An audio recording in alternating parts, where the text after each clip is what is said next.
A1GP has had a facelift, so no wonder it's been in hiding a little while longer than expected. Today, though, the waiting is over as the series reveals for the first time a whole new look. Birds flying high, you know how I feel. Sun in the sky, you know how I feel. Breeze drifting on by, you know how I feel. It's a new dawn, it's a new day, it's a new life for me. And I'm feeling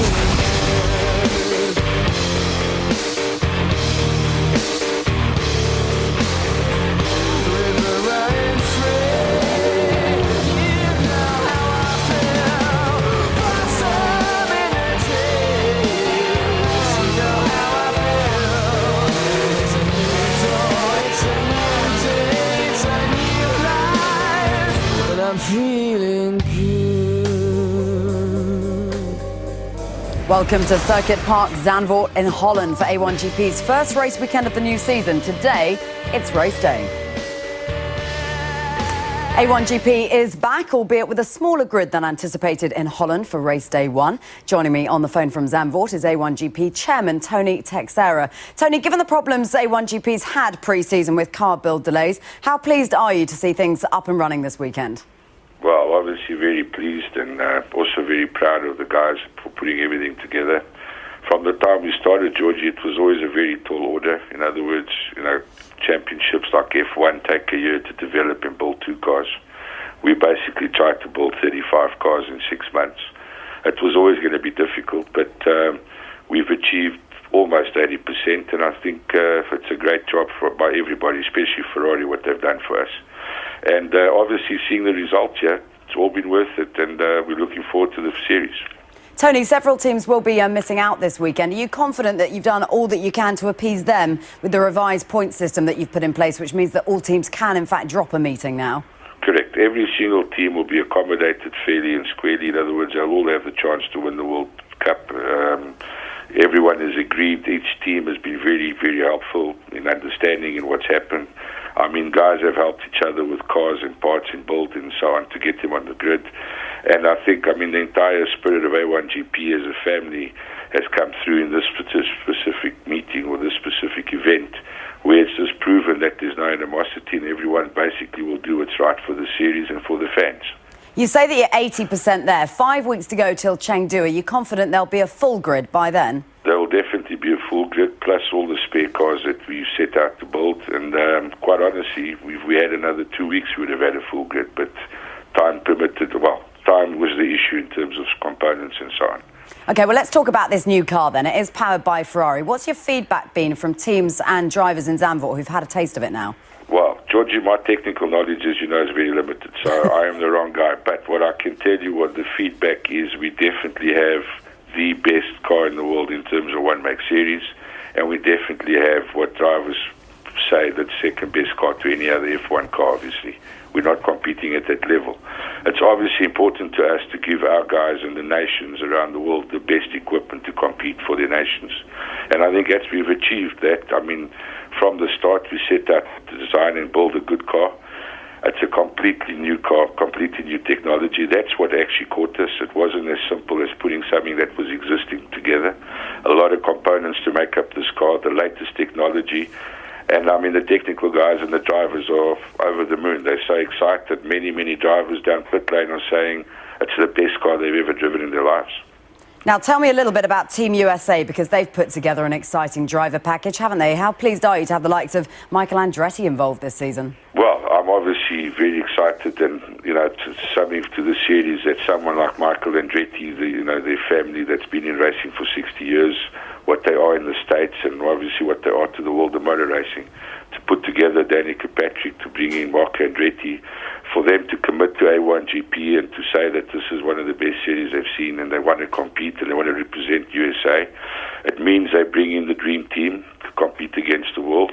And obviously from today, as you see, they are competing, but from Chengdu, when they have Danica in the car, it's really going to be exciting. And it makes USA look at us and take note of A1GP.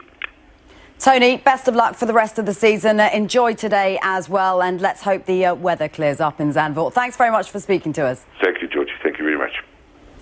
Because at the moment, it's pretty miserable. Plenty of changes to the series for the new season, not least the new car. To discuss them all, motorsport expert Tony Jardine and A1GP test driver Johnny Kane. Tony, not an ideal start, but are the organisers right just to get things up and running in Zandvoort, despite the fact that not all the teams can be there? I think the decision is absolutely correct, simply because they're equalising everything. They're giving people opportunities. The fact that China didn't run, Brazil didn't run, and we know that they were given a little bit extra time this morning. I'm sure that those championships, World Cup holders like Germany and GBR, who haven't got their cars yet, they'll get some extra testing time so they can get on a level before they get to China with the other competitors. So I'm quite happy that it's fair play. Johnny, given the likes of Germany, GBR not featuring this weekend, how big a chance is that for the other teams to make an immediate impact? Well, obviously, some of the teams everybody's going to be able to drop one round, but still, people that are at this event have an advantage, because if they have a bad race later in the season and they've had a good race here this weekend, then they can drop that one. Unfortunately, for those who don't make it this weekend, they're going to have to drop a round at some point, and if they have one bad result, it'll make a big difference to them. How disappointing is it not to see GBR here this weekend, Tony? Immensely disappointing for the fans, for us, for the drivers, for the team.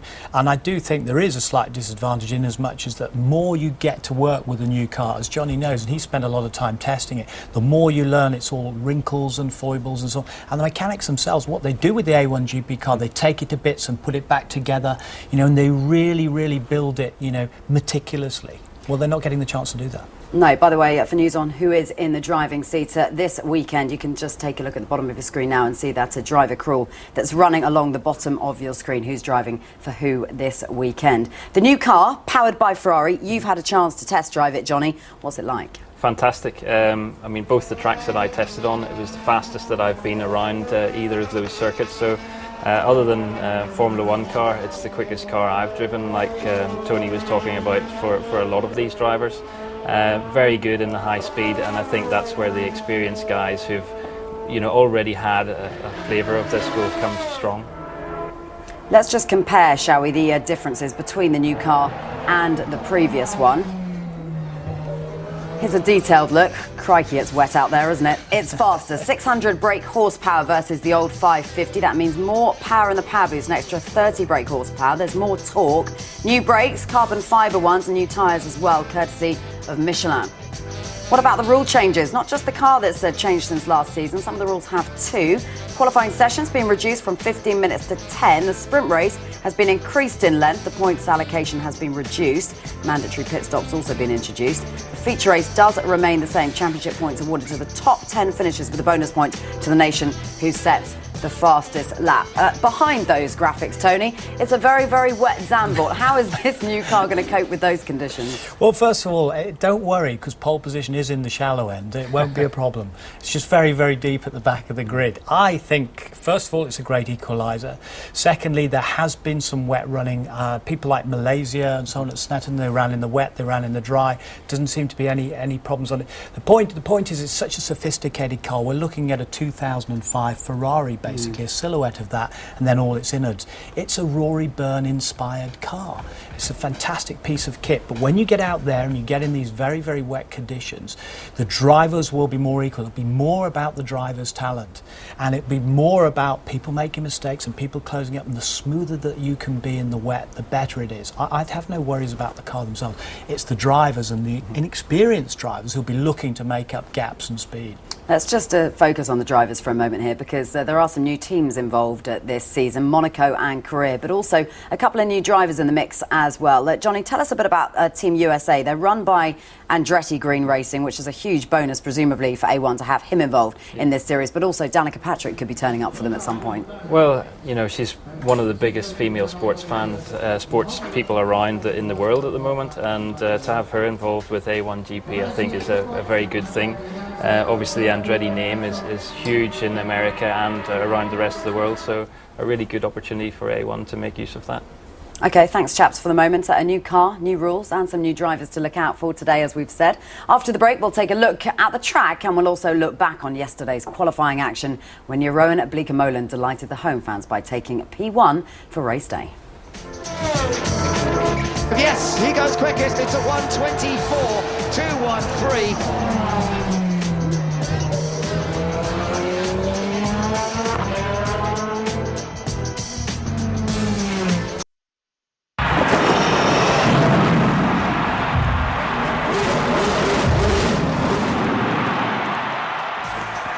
Welcome back to Circuit Park Zandvoort for A1GP's first race day of the new season. Well, we told you it was wet. No, we're only joking. That's sea. A little further inland is the track, which looks like this. That also fairly wet. Has been plenty of drama off the track getting the series here this weekend. Let's take a look at the challenges on it with John Watson.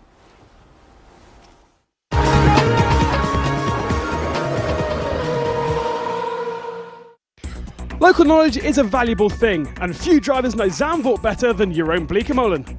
But this year, he has a new toy to play with, the A1GP powered by Ferrari car, and he talked John Watson around some of the features of the new machine. Carbon brakes and sophisticated electronics are a big step up from the previous car, whilst the aerodynamics provide greater levels of downforce. It's a huge opportunity to learn new limits and set fresh records. And there's no one better to talk us around Zandvoort than our own John Watson. So what can the master of Zandvoort teach his mature pupil about the 4.63 kilometre circuit? Well, first of all, carbon brakes into the tires on hairpin means you're going to brake a lot deeper, hopefully going to offer a lot more overtaking opportunities. Rounds turns 3, 4 and into the Hugenholz hairpin bend. It's going to be the grip from our new Michelin tyres. That's going to be the story about how you exit out of that hairpin bend. And now the very quick part of the racetrack, the rights, the lefts, up the hill, over the crest, and then the dip down in the compression of turn 8. This is all about the aerodynamics. Brand new to this car, a lot more grip, and believe me, the drivers are going to enjoy it. Turn 9, a quick flick, you're in, and before you know it, you're out. Then the long and indecisive entry into turn 10. Where's the apex? Well, by the time you look for it, you passed it. Turn 11, get the car in early, settle it on the power early, then the drive out through the curve of turn 12 and the rush down to the very slippery turns 13 and 14.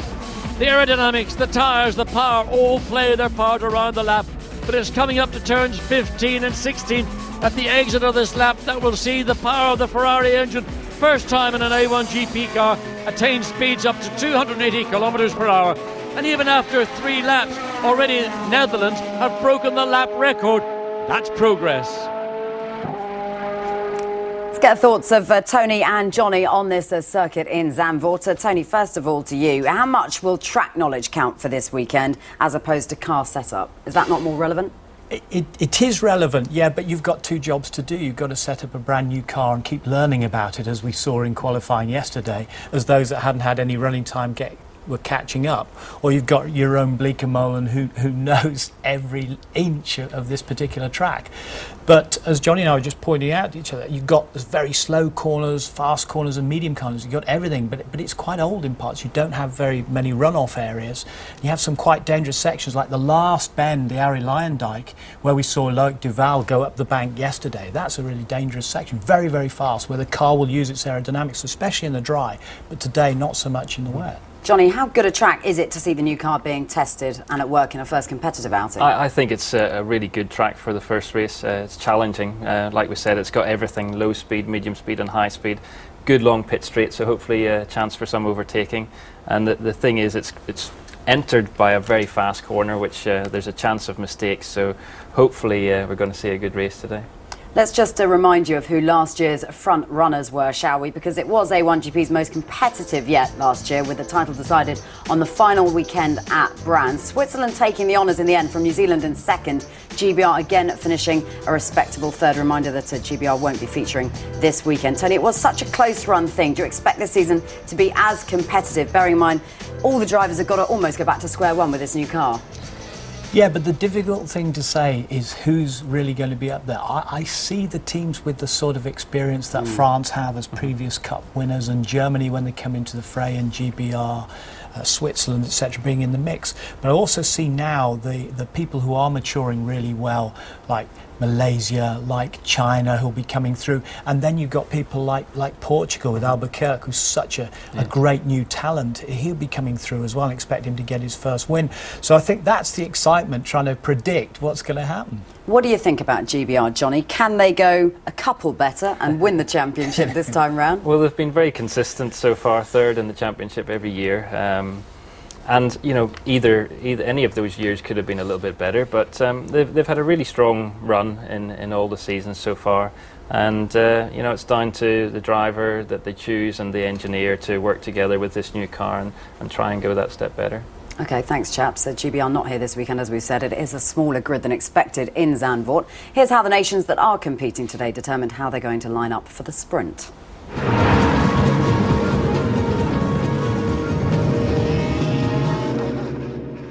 Qualifying for the first race of the season got underway at a windy Zandvoort, where the home fans joined their hero Jeroen Bleekemolen and the new A1GP powered by Ferrari car.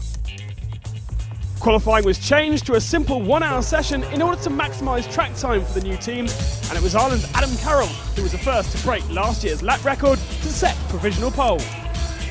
New Team Monaco impressed everyone by challenging the regulars, as Clivio Piccione wasted no time in getting to grips with the new car. However, it was another debutant, Team Korea, who clipped the barriers, bringing the session to a halt. At the restart, it was Ireland looking to improve, but it was the Netherlands' Jeroen Bleekemolen who seized provisional pole with a scintillating run. Returning Team Australia's John Martin added to his weekend of woes with a mistake that brought out red flags again. There was confidence in the Netherlands pit, with Jeroen Bleekemolen content to wait and see if his time could be beaten. First to challenge was New Zealand's teenager Earl Bamber, who put in a fantastic lap to go second. In the dying moments, it was Ireland's Adam Carroll challenging, but he could do no better than third, sparking wild celebrations in the Netherlands pit as they secured pole position and a new A1GP lap record. I beat my own lap record as well, and I have to say the feeling was really great, because the car is so nice to drive. When you come out of a qualifying lap with so much grip, so much downforce, it's an amazing feeling. All the teams have done a great job. The cars have ran really well, and the championship to even to get everything together. So I think tomorrow evening there'll be a few tired people, but happy. Yeah, I mean, this morning wasn't so good. We got some good wet running, and then I made a mistake in turn one and had a bit of a spin, and we lost a lot of dry running. So the main priority in qualifying was to try to get a lot of laps to help me learn the circuit in the dry, and then really attack towards the end of the session. Obviously it's a different format to normal, and we really worked on the car throughout the qualifying session and saved a new set of tyres right for the end, and also the power boost, and yeah, it came away a good lap. I wasn't expecting it. I was told that I was only 3 tenths off P4 when I went out there, but never expected to be on the front row. So yeah, it's a very good qualifying session. Really happy with the result, because we were well prepared. We knew that beforehand, but when you go to your home track, there's so many people, they expect you to be in pole as well. So the pressure was on, but I'm really happy that we could live up to the expectation. And of course, the races are going to be tough again, but I'm really happy to be having the best starting position. The weather doesn't look too good, but to be honest, in the wet, I think we are really strong as well. We've been strong here last year and 2 years ago in the wet. I know the place like no one else, so either way, the weather, I think it should be good in dry or in the wet.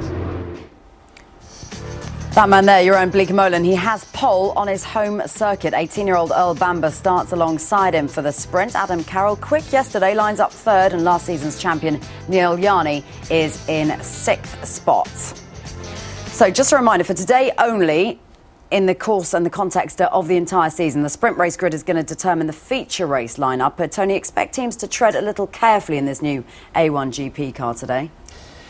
As we established, there's not many spare parts, for one thing, and for second thing, you've got the long feature race after that as well, and it tends to be, and that's why the rules have changed after this race back for China. There will be a mandatory pit stop, and the race is slightly longer, which I think is good, because some people have just played for points and it's been a little bit processional, and we've waited till the feature race to see the real overtaking and the dramas occurring when they have 2 mandatory pit stops. So this one, I think, with the weather conditions that they've got, the visibility, and just coming here on the motorway itself, the wipers couldn't really keep up with what's going on. You look at the North Sea and it blasting in across the sand dunes there, plus the sand and the muck that it throws up. Imagine all those gallons and gallons of water being thrown up, not just from the car in front, but from an open-wheeler car. It just chucks it straight into you. You can't see a thing. So if we're thinking that experience will prosper in this particular sprint race, what about the likes of Earl Bamber, new to the series, just 18 years old, Johnny? Well, the good thing for him is he's starting near the front. You know, obviously, Jeroen on pole position is hoping that he'll get a good start. Like Tony says, the visibility is a major thing. If you can get a good start and get in the lead, you have the sight and nobody else has that, so it's a massive advantage.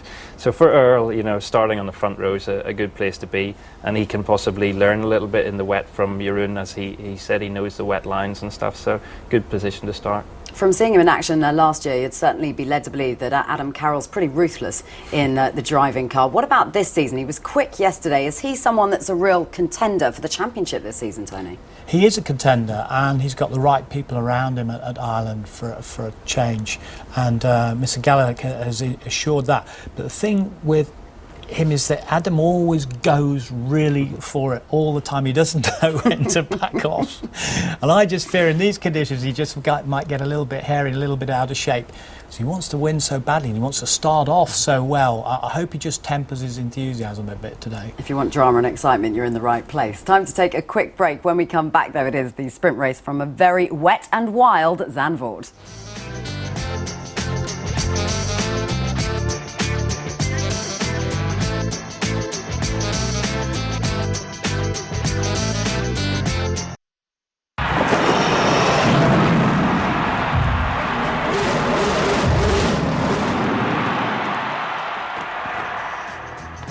It's the first race weekend of the new A1GP season. Let's take you trackside for the sprint. Your commentary team, John Watson and Ben Edwards.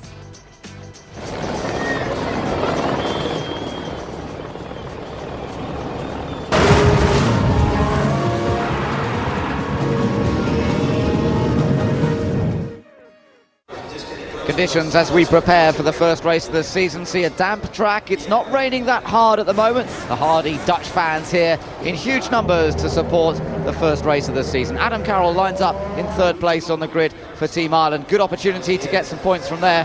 But on the front row, the youngster, the 18-year-old Earl Bamber, driving for New Zealand. A stunning effort in qualifying from him. Beaten at the post, though, by the local hero, Jeroen Bleekemolen. There he is, speaking to new engineer Simon Keizer, working on their strategy for this all-important first race of the season. So it is the Dutch car on home territory, on pole position, but alongside him, the new youngster at Team New Zealand, and that's Earl Bamber. And then on the second row of the grid, watch out for the experienced Adam Carroll for Team Ireland. Alongside him on the grid is Malaysia, Faraz Fauzi, qualifying in fourth position. Right behind them, new country is Monaco. We've got Switzerland, the reigning champions, in sixth, then South Africa and Italy alongside one another, USA and Lebanon, and then back on row 6, France and Australia. Row 7, Portugal and Indonesia. Towards the back, we've got Korea and China, and Brazil starting from pit lane.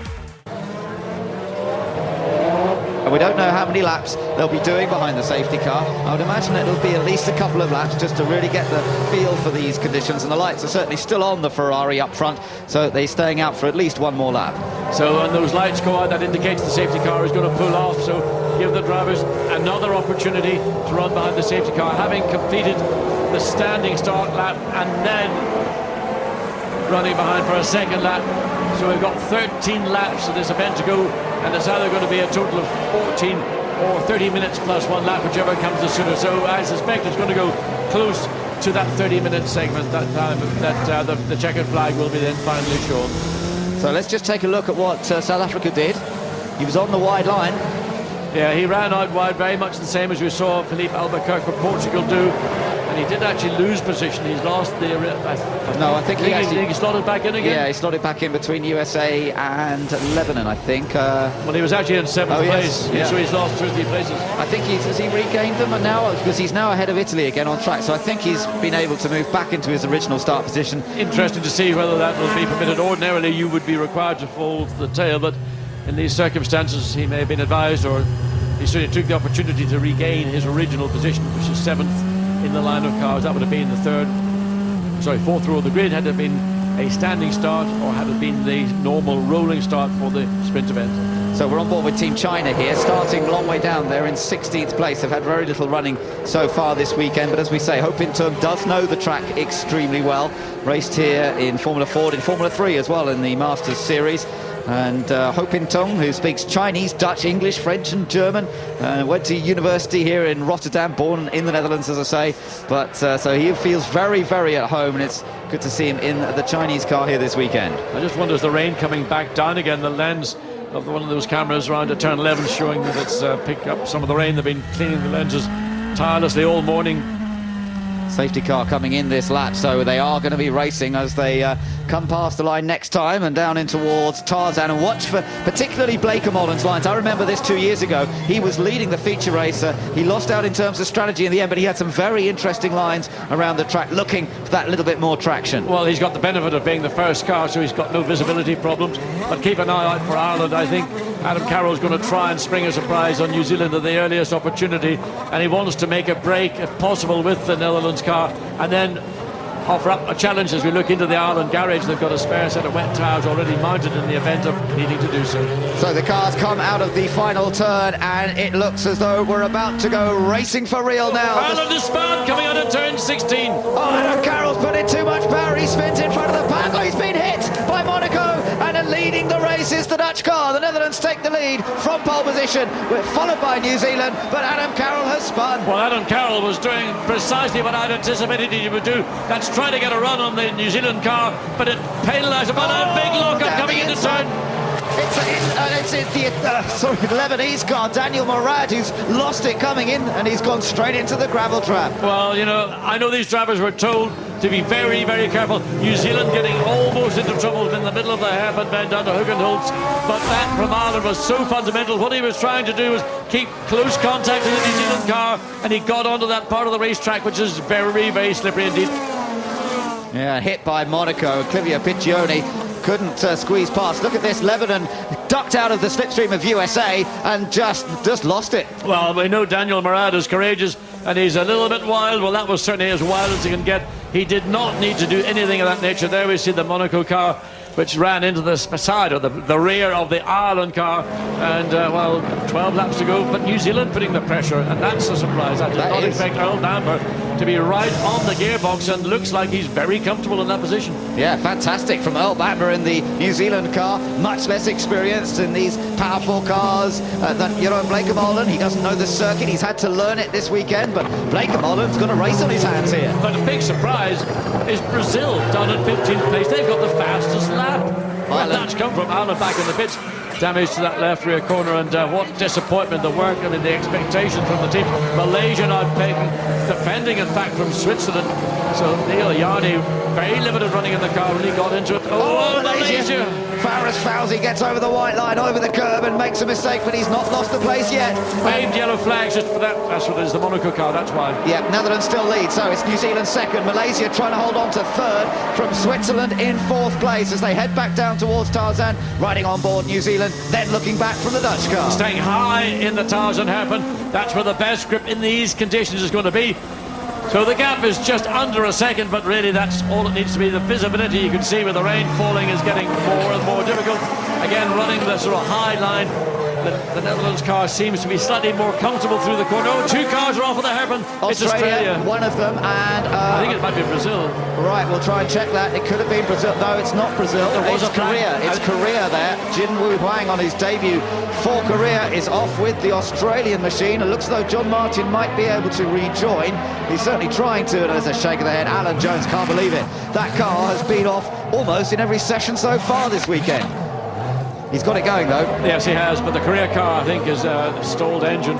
So really, I mean, difficult conditions, except that they are difficult conditions. Well, this is Korea, I think, is the cause of that. Just simply too quick into the corner, and they just drove into the side of the Australia car. So this time, John Martin, completely innocent of all charges. Alan Jones shakes his head in disgust, and that was inexperience and a little bit of foolhardiness too. Well, what a shame. The Korean, there he is, Jinwoo Hwang getting out of the car. Look at the battle for the lead up front between the Netherlands and New Zealand, and there is nothing to choose between them. And Jeroen Bleekemolen is finding that he's got a tough time here. They've got a rescue vehicle out in front of them. It's not the safety car, though, so they can overtake it. The white flag being displayed to show there's a slow-moving car on circuit. And Neil Yanni has now got ahead of Malaysia. Malaysia, we saw, get a big tank slapper here 1 lap ago. Neil Yanni for Switzerland has got ahead. So that, I don't know, looking to see where that yellow car is now, dropped back in 4th place. Neil Yanni just very carefully, slowly waved yellow flags, oil flag. I think that's more to do with the track surface than being oil as such. But there you see 3rd for Switzerland, 4th now for Malaysia, and 5th for France, Loic Duval. So the flags being waved, not allowed to overtake. The red and yellow flag, ordinarily the oil flag, I suspect that's just to indicate that racetrack is wet. So Clivio Piccioni walking back down the pit lane. Just to tell you, France up to 5th place, though, Duval, as you said, John, he started down in 11th place on the grid, so this is a super drive so far from him. But China here trying to get past Italy, and that is the battle for 7th position. Well, Hu Pingtung, I mean, so much more experience over the last year with his racing summer season, so he is certainly knowledgeable of this circuit, but more experience than Italy ahead of them. A great job that was being done nonetheless by Fabio Onindi, but that Hu Pingtung you would expect with a little bit more experience is soon going to be able to find a way past Italy. You can look from the overhead shot that New Zealand's dropped back a bit on this lap, and Switzerland definitely closing. So Neil Yanni, the reigning champion, Switzerland, closing up as he gets a little bit tighter to the back of that New Zealand car. Earl Bamber, the youngster driving for New Zealand here this weekend, a lot resting on his shoulders. So far, he's delivering. You know, I just wonder whether Earl Bamber's decided this is going to be, we've got 10 laps to go now. If I finish in 2nd place, I'll still start in the front row of the grid. My concern really is not so much about trying to win this race against the local man, the local circuit specialist, but keeping the Swiss car behind me, which has caught up and is by the lap. Well, Switzerland on a 1:49.06 against the 1:51, so Neil Yanni is the quickest man on the track. Outside of France, who have now got the fastest lap, a 1:48.3. Loic Duval in 5th place behind Malaysia, less than half a second. So Loic Duval, before the race is over, is going to be in contention potentially for a podium finish. Well, we know how talented he is. There is the French car, a lot of black on the car as it's still not quite fully deckled up for the season, but definitely closing up to the back of Malaysia. Fares Fauzi is currently running 4th for Team Malaysia, but there behind him is the French car of Loic Duval. Then there's the gap back to South Africa. South Africa are under a bit of threat now from China, who have got past Italy on that lap. China now in 7th, and we did expect him to move up, and he's doing so. USA running down in 9th, Portugal in 10th place. Did Lebanon get going again? I think they did, actually, out of the gravel. Daniel Morad is still running, I think, in this race. He's down in 11th position, and Brazil also running down in 12th, but a long way back. Well, this is the view on board the Malaysia car. No, it's China, I think. China it is. Okay, so it's going to get the pass on China, on Italy, so they do it up into turn 11, up the inside, whereas most people tend to take the long way around the corner, which is what Italy would have done. So we see that pass from Hu Pingtung. Battle again for the lead. New Zealand right and almost getting alongside on the exit of turn 11. So suddenly the New Zealand car right on terms with the Dutch car once again, and Bleekemolen is in the trouble here because New Zealand's going to try and go around him. He's going to try and go around the outside, but he runs out of space. But now the Dutch car's on the grass and he comes back on through the puddle. Now New Zealand has got the chance to come back on the other side, trying to take the lead, and he does so. What a bit of driving from Earl Bamber. Well, that was opportunistic. Look at the joy New Zealand have taken on, and well, not defeated, there's still quite 9 laps to go, but Jeroen Bleekemolen was forced into that error by the pace of the young New Zealand driver Earl Bamber, and now it's going to be pressure on the rear of the Netherlands car from Switzerland. Look at the gap as they come across the line, 1.5 seconds, the gap between New Zealand having just overtaken the Dutch car 3 corners ago. Now pressure from Switzerland, with France now causing the pressure to go to the tail of the Malaysia car. Oh, the Dutch fans won't like to see that. Their man has been passed. But well, this was great stuff, John. Yes, coming out of turn 12, You go over the crest, then you drop down. Defensive line from the Netherlands. Bamber puts the New Zealand car alongside. Attempts to go around the outside, but just too tight, and then forced the Dutch car across the grass, well, the mud really, and then the switch back gave the advantage back to New Zealand, and once he had ahead, he was just going to pull away. Great racing awareness from Earl Bamber here, because he could easily have been taken out at this point. Look how close they get here. I mean, just in these conditions, that is the worst part of the racetrack in terms of overall grip. And Earl Bamber, a young driver with relatively inexperience in terms of this racetrack, just stuck it to the Netherlands team. Now we look behind what's going on. Switzerland and Malaysia, they've got back together, and it looks like Malaysia's trying to find a way past Switzerland to take that third place. Yeah, Faraz Fawzi's going for it around the outside. I think he's done it, hasn't he? He's gone ahead of Neil Yarni. Yarni's going to try and fight back, and don't forget that France, Loic Duval, is just in behind them as well. It's New Zealand leading, the Netherlands in second, Malaysia in the yellow and white colours in third. The Swiss car of Neil Yarni now in fourth place, France in fifth. China are running in sixth place, ahead of South Africa now, but China quite a long way behind this group, so I'm not sure that in the remaining laps there is time for them to close that gap. That's one to watch out for. But this top five, it is France for the last 3 consecutive laps that's been giving us fastest race lap, closing down eventually to the tail now of the Swiss car. Malaysia having got past Switzerland. Look, there's the gap. France closing up. Watch for France to look and see if they can make a pass down the inside into Tars and Herpen. So Earl Bamber looking so good up front. Who would think the lad... Oh, and that's a problem for Netherlands. He's passed by Malaysia. Got into trouble mid-turn, and he was passed by Faraz Fawzi. So Malaysia now second, the Netherlands in third, Switzerland in fourth, and France in fifth. The track is getting wetter by the lap. When the track was at its slickest as opposed to as its wettest now, that was the advantage that the Netherlands seemed to enjoy. But now with the rain falling heavier and heavier, the Netherlands are dropping back. They've lost 2 positions, first to New Zealand, second to Malaysia, and now under pressure from Switzerland, with France right behind, putting pressure on the 2 of them. Remember, all the teams lacking information. They've had to take a real guess as to how to set these cars up, and some have probably guessed better than others. Right now it looks like New Zealand have guessed extremely well, and the young driver Earl Bamber is delivering for them. But the Netherlands in third place, now under pressure. Here comes France trying to take fourth. Loic Duval at the inside, and Neil Yarni almost comes to a stop, and Yarni gets on the slippery bit where the oil is, runs off wide, and he loses the place. Can he get back on? Yes, he can. But he has lost that place. France stuck the car up inside quite legitimately, then had to get on the brakes to avoid any contact. But Switzerland then going a little bit further to the left. There is oil on that part of the racetrack. 3 cars we've seen go in that area, and 3 cars have found themselves off the track. Switzerland has dropped back, having been really in contention for second place earlier in this race, now all the way back to 5th. China from 16th now in 5th, and or 6th rather, challenging Switzerland for that 5th place. The rest coming through. There's USA running in 9th. Charlie Kimball, he's behind Italy and South Africa at the moment. Fastest lap though in this race still belonging to France. 7 laps to go. That'll soon be 6, but only 7 minutes and 48 seconds remaining, so it's going to be a time race. I suspect that's of course 30 minutes plus 1 lap, so it may well not make the 14 lap schedules. Now then, for the French car closing up to the back of the Dutch car. Meanwhile, up front, I noticed that Malaysia wasn't far behind New Zealand either. So Faraz Fawzi has caught the race leader. Meanwhile, the battle for third hotting up here. And Bleekemolen from pole position, well, he's lost a potential win. He might lose a potential podium finish. There are the top 2. Look how close Faraz Fawzi is. Although Earl Bamber just gets on the power smoothly as they go through Hunsrück, and he just eases away a little bit again. Still a long way to go. 6 laps as we look further back. And pressure coming from France now on the Netherlands. So poor Jeroen Bleekemolen, who really sat on pole position, imagining he's got a real shoe into winning the sprint race here in front of his home crowd. And that has evaporated. 2 incidents where the car got off, well, offline certainly, and lost momentum. Now with Loic Duval, who has been pretty much the quickest driver.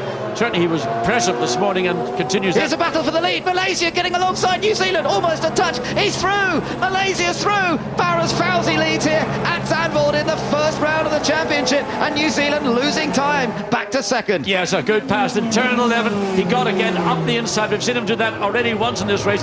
He has found grip on the inside going into turn 11 where nobody else has managed to do it. Earl Bamber, who took the lead from the Netherlands, now has had to concede that to Malaysia.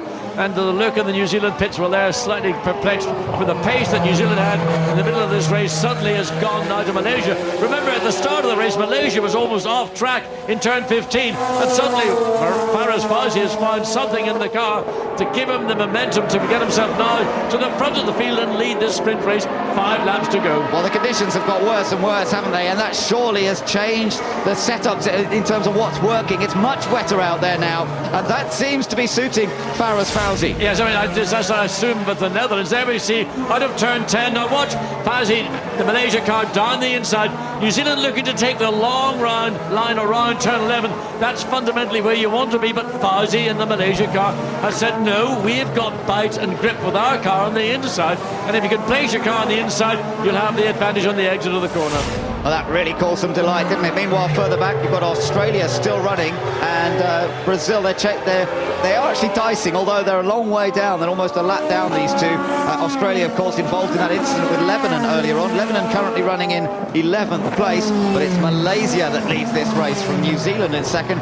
France in third, ahead of the Dutch car now. So France into that podium spot. There's the Dutch car. The Netherlands in fourth, China in 5th place, and then it's Switzerland who've dropped all the way to 6th position. Well, I mean, literally the track conditions at the start of this race, it was more slick than wet. Now it is extremely wet, and the next concern will be on some parts of the track, will there be any standing water? But obviously some cars have been set up in such a way to work in one level of wetness. Others have been set up in a different way to deal with what we've got right now. And the cars that are working really well are clearly the Malaysia car, New Zealand and France. China equally has done a great job to get themselves into the position. Switzerland trying to catch back up, but China really have made a tremendous charge through this race. They've gained 11 places on where they started. Team China, Ho Pin Tung trying to close a little further to the back of Jeroen Bleekemolen for the Dutch team, and these two guys both knowing the Zandvoort circuit well. And Team China, who've done so little running with this car, first time they've run it really was this morning. Almost. Oh, he's lost it. Ho Pin Tung's lost it on the exit of 16. Keep it off the wall. Oh. Clips the rear wheel and the rear wing, and again just shows you how treacherous. Right in front of our commentary booth, the car comes to a standstill. The booth on the left of that picture, that's where we're commentating from. Yeah, we're just looking straight into his eyes virtually. He's flicking open his visor. Once again, almost a mirror of what happened to Ireland. A little bit later, the back end gets away, just a little bit too much power, too early in the exit of the corner, and away he goes. I mean, these are exceptional conditions and very difficult. On board with China. Around she goes, almost got away with it. If he had managed to avoid that barrier, he probably could have continued, losing only 2 or 3 places. Oh, he's getting out of the car. Looking from our commentary box, we can just see him. He's out of the car. He's furious with himself, and Brazil's off. Brazil as well. These conditions are treacherous, and we're losing several cars here. There is Ho Pin Tung clambering out of the car. Rescue vehicle down there. They'll try and get it out of position. It's on the pit lane entrance, but there are no pit stops planned in this race, so hopefully it won't hinder anyone else. Take a look at what happened to Brazil. He went off going up out of turn 7 and clobbered the barrier on the outside, and suspension damage, bodywork damage. Again, a high-speed part of the racetrack, but if you lose control there, the track in effect is very narrow, and you've got grass on the outside, and if you get on the grass, well then it will go a long, long way. So up front, Malaysia still leads. There is the yellow and white car. Faraz Fawzi at the wheel, driving superbly in these very wet conditions now. But Earl Bamber holding on to second, and France, superb drive from Loic Duval as well in third. Well, we're just seeing the China driver, Ho Pin Tung, getting back into that China car directly in front of us. I don't know what they're going to try and do, because the car is 90 degrees to the track, but he's got a marshal assisting him. Whether they're going to try and push the car to safety, we wait to see. Netherlands under pressure from Switzerland. That is for 4th position, and Jeroen Bleekemolen really now having to watch out in his mirrors for Neil Yarni, who's just getting a bit closer. They're going past the stricken car of Team China there. As you say, John, they've put Ho Pin back in the car. Well, they're going to tow him away. They've got a truck there to tow the car away to safety. It's in a vulnerable place for the marshals and for the car itself, so they want to pull that car some way, whether it's against the flow of traffic, or they're going to try, the marshals are trying to pull the car 90 degrees to face the direction the track is running. Bleekemolen still in 4th place, Switzerland in 5th thanks to Neil Yarni, South Africa in 6th, and red flag. The race has been red flagged. Too many cars off. That's the Italian car being winched out of the way. Hadn't seen him go off. And Malaysia have taken victory here in the first race of the season. But behind, we're not sure, because the results will go back 1 lap.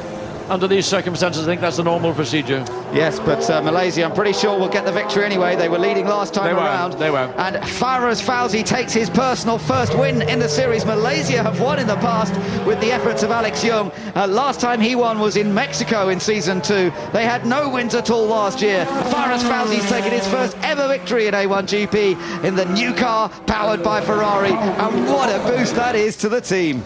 An absolutely fabulous result in the most treacherous conditions. And the way that he was able to come through, John, he just sort of picked them off one by one in the latter stages. Yeah, but I'm impressed by is that in fact he dropped back in the opening laps, then seemed to stabilise, then suddenly surged forward. And certainly you could see that Faraz Fawzi was able to use his car more effectively in the latter stages as the racetrack got wetter than any other nation or driver out there. That's right, Netherlands just off the podium in the end, finishing in 4th place for Jeroen Bleekemolen. Just didn't seem to have a car that worked so well later on in the race, but into Parc Ferme, Faraz Fawzi, how good has this got to feel? His personal first win. Malaysia might have won in the past in the hands of Alex Young, but it's a new feeling for him. Well, in effect, it's a new start to the A1 team from Malaysia. They've made a lot of changes on the engineering you've talked about.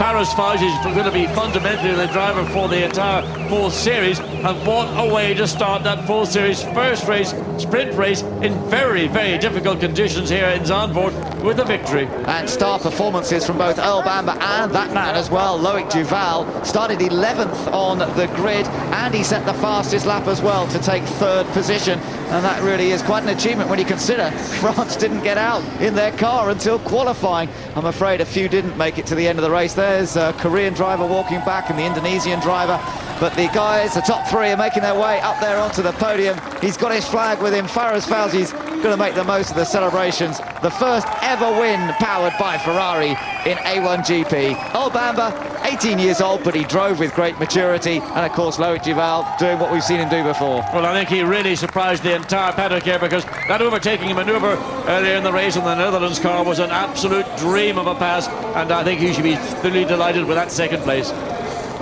Great stuff indeed.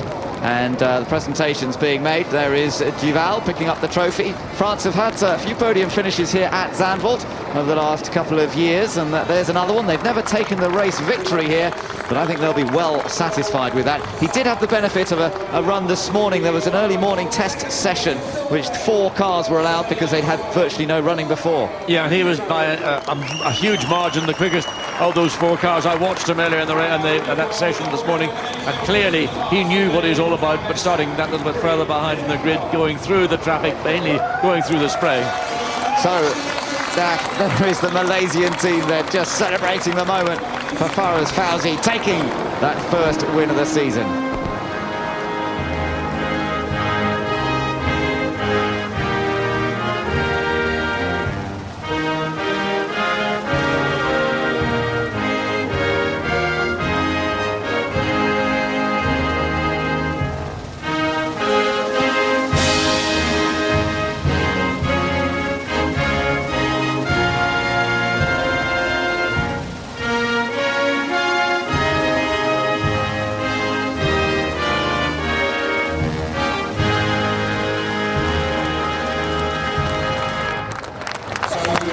Anthem plays out, and these guys, well, they can celebrate. They've still got work to do, of course, as we get ready for the next race, the feature race, still to be held, but still great achievement by all 3 there to not only finish the race, but to come home with a podium finish as well.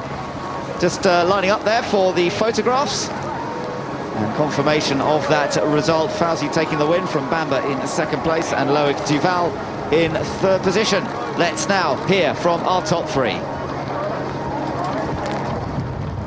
Faraz Fawzi, congratulations, first win of the new A1GP powered by Ferrari era. You must be ecstatic. Of course, it's a fantastic weekend. I would like to thank to the team, guys who worked the car so hard for during the winter, during the test.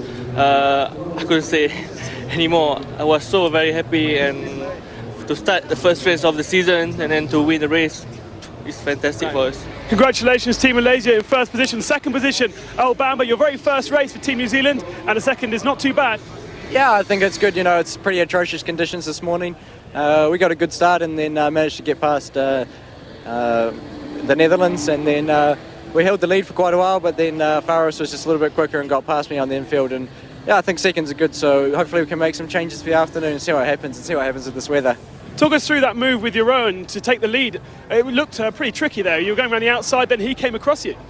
Yeah, I mean, it all started a couple corners back. Actually, he got on some oil and it made him get a slow exit. And then I got down the outside of into the chicane, and then he outbraked himself and went over through the dirt and the gravel. And then he ran wide, and I managed to cross him back over again. So it was a good pass, but pretty close to touching. But, Congratulations to Team New Zealand, then second position, and third, Team France. 11th position you started the race. A busy race for you, look. Yeah, it was really tough. Behind everybody, it's really difficult to see anything, but really happy. We received the car yesterday. We just ran on the qualifying and finished on the podium today. It's great for us. It's good results. Then, I mean, everything's possible for this afternoon, so for sure we're confident now. So confirmation once again of the full result. It is Malaysia, New Zealand, France top three, with Netherlands just outside the podium finishers there in fourth, Switzerland in fifth, ahead of South Africa and Italy, and USA picking up the final point, top 8 score in the sprint race. Portugal, Lebanon, Australia finished. China finished in the wall, but if one lap less, and perhaps they'd got a good result out of that. Brazil also crashing out of the race, and that looked like there was a bit more damage done to that car, so it's a great shame for Felipe Guimaraes. And of course there were one or two others that didn't make the finish. Korea, Indonesia, Ireland spinning out on that formation lap, just coming onto the start effectively. Monaco collecting them, so that was a great shame. Let's just take a look back at some of the highlights of that race. And as everybody got ready for the first race of the season, well, we knew it was going to be slippery out there. And Brazil, of course, they were running a bit late. They actually had to start from the pit lane. All the other teams getting ready on the grid and preparing themselves for what proved to be pretty exciting stuff. Yes, and it was decided that this should be a start under a safety car. I think a very good judgment to allow everybody in the first race under difficult conditions to start in single file, and that's what we had with the Netherlands, and that pole position with Earl Bamber for New Zealand directly behind. But here was the start of the action on this lap, coming Adam Cowell for Ireland, losing it under acceleration at turn 16. Yeah, I spun it around, and unfortunately Monaco had nowhere to go, so made contact, and that put both of the cars out of the race. So we lost two before they'd even really got going. Disappointment there in the Irish pit. Gary Anderson part of that. And then this was Lebanon, John. Yeah, an unguided missile. Lebanon launched down the inside, been totally out of control, and just locked it up and sailed off the track with no grip whatsoever once you're out of control. And then there was this other incident. This was Korea and Australia. Australia would rejoin, but Korea were unable to get back into the race. Yeah, that was an avoidable incident. Alan Jones, quite rightly too, and justifiably very upset by the driving of the Korea car. But here was a battle that really was the intense part of the first part of this race, down the outside into turn 13, the right-hander, and then the switch back to the left. But Netherlands get it all wrong, run over the gravel on the inside, then can't make the turn, run to the outside of turn 14. Earl Bamber, New Zealand just accelerate, take the lead. A classic overtaking manoeuvre from an 18-year-old. Yeah, I know, it's fantastic. He looks like he's been racing for many years. Of course he has. He's a karting champion from New Zealand. But then, of course, we saw Faris Fawzi gradually picking them off one by one. His car was working brilliantly. Yeah, I mean, in the latter part of the race, more rain on the racetrack. Somehow, Faris Fawzi and Malaysia were able to find grip. Even on the inside of turn 11, there's a tarmac change there, less grip in the wet, but he had the bite and got the lead from New Zealand. So that certainly caused some celebrations down in the pits. Meanwhile, China was on a climb up through the field until this spin for Ho Bin Tung. Yeah, again, a little bit similar to Ireland, but of course at a much higher speed. But the grip just wasn't there at the exit of the corner, and once that pendulum effect took over, that was all over, as it was for Brazil at turn 7. Yeah, Brazil made pretty hefty contact with the Armco barrier. He's okay, I'm glad to say, but it was Malaysia with the red flag coming out and bringing the race to a slightly early conclusion. It was Malaysia that took a fairly comfortable victory in the end, with New Zealand a very strong second place for Earl Bamber, and certainly he's impressed many people with his ability to race hard in difficult conditions. But 10 points, the first win of the season, has gone to Malaysia and to Faris Fawzi.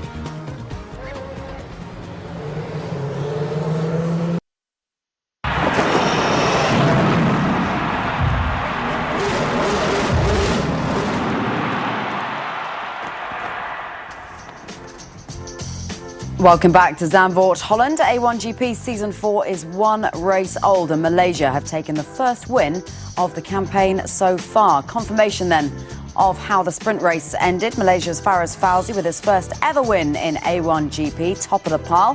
18-year-old Earl Bamber for Team New Zealand finishing in second. Loic Duval, a major mover, up from 11th to third on that grid. The pole sitter, Jeroen Bleekemolen, ending the race in fourth, and the champion Switzerland finishing in fifth. Tony Jardine and Johnny Kane alongside me. They've been keeping across all the drama out there on that very wet and wild Zandvoort track. Tony, we mentioned before that sprint race that Adam Carroll had a propensity to push it occasionally. And he did, didn't he? Straight after the safety car at the very beginning of that race.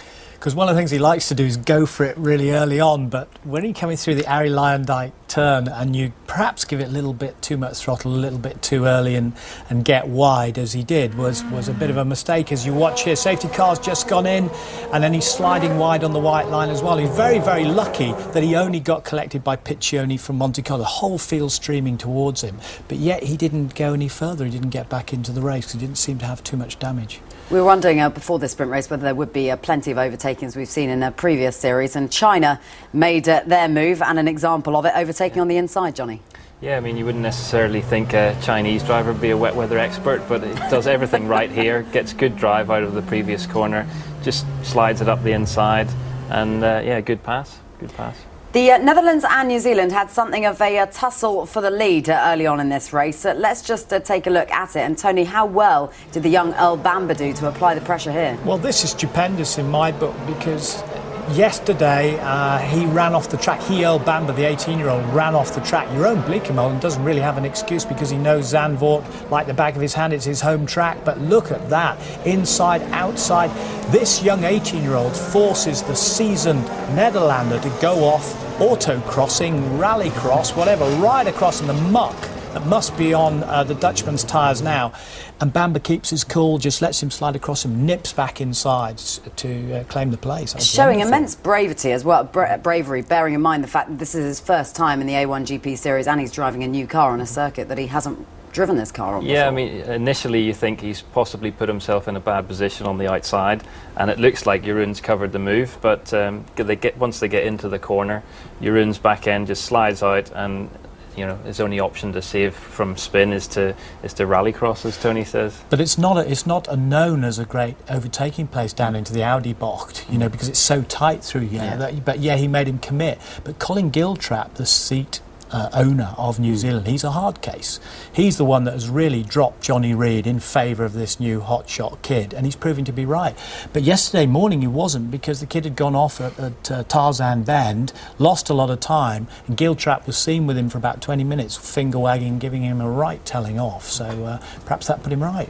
Alex Young won't be telling off Faris Fawzi after his performance today, because Malaysia were always on the move, weren't they? Stealthily making their way up the grid. They seem to have found something that others perhaps haven't yet, Johnny. Well, again, setup of the car is massively important in conditions like this. You raise the car up to keep the floor of the car out of the water so as it doesn't act like a boat. And possibly they've just gone a little bit higher with the ride height. As the track got wetter, they seem to get stronger and stronger. And not taking anything away from him, he passed people around the outside, he passed them up the inside, did a fantastic job, but car setup probably had something to do with it. Yeah, more like boating out there on that track in Zandvoort today in that sprint race. Switzerland in contention early on, but they lost control later on, Tony. That shows that the experienced drivers are struggling out there just as much as the inexperienced ones. That's what we say about the wet. It's the great level, you see. But then you've got Loic Duval, who was coming through the field. He'd come from 11th, as you pointed out earlier on. And he really was forcing all the issues. There was a little bit of oil on the outside, but Neil Yarni, who'd also, Switzerland had got their car relatively late and had to build up a new car, he just had to run wide as well. So he salvaged a 5th place. It's not too bad a kick-off for them, for the champions. We were wary because of the wet weather out in Zandvoort, and because, of course, they're testing this new A1GP car for the first time, that several cars may find their way off the track, which is exactly what happened with Team China. Just take us through their last spin. Well, China just had the one session. They'd been building the car up, and they'd had dispensation for this special run this morning. But Ho Pin Tung, it's his turn to take over from Frankie Cheng. And this is so high speed down there. You just look, he's coming through the Arie Luyendyk. We talked about it being, in my opinion, the most dangerous curve because it's the fastest one leading onto the straight. You need all that speed onto the straight.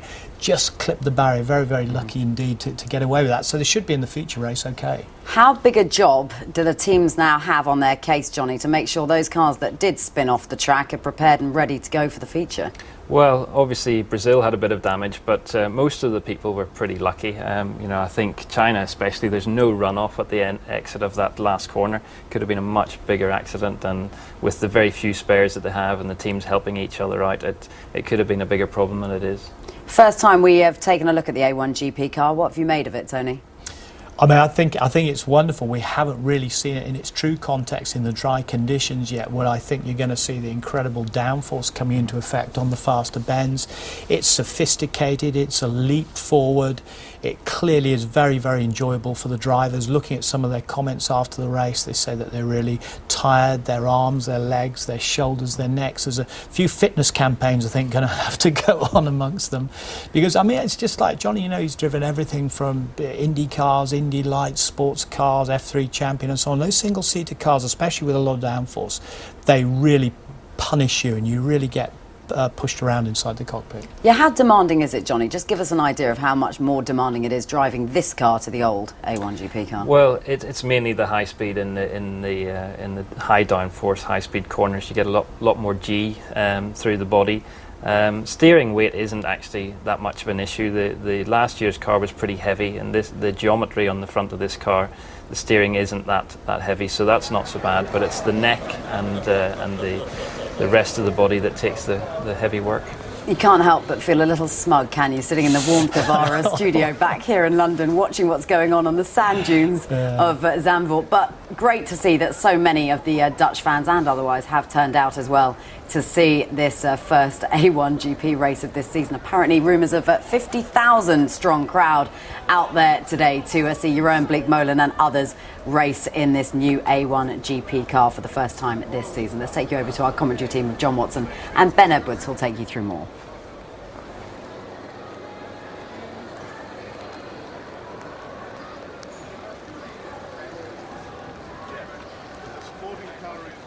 Now he was talking to us earlier, John. He felt the car was working really well in the early stages.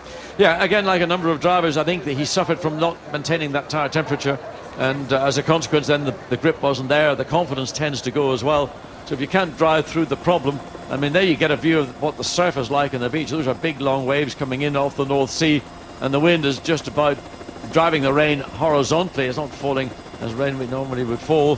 Very difficult conditions. Not something really any of the drivers would really particularly look forward to. No, it's certainly not the easiest way to start off with this new car. Let's just remind you, of course, powered by Ferrari, 600 brake horsepower now, 4.5 litre Ferrari V8 engine. And we've seen in the dry lap times around 3 seconds faster than the old car. Yes, I mean, that's the old car after 3 years of running and development and refinement. This is the first time these cars have run in anger at a race meeting, and really they haven't even begun to scratch the surface. The understanding of the car hasn't even begun, and I would imagine as we go through the first part of this fourth series of A1, through China into Malaysia, I think by the time we get to Malaysia you'll start to see the teams getting a greater understanding of what potential they have is.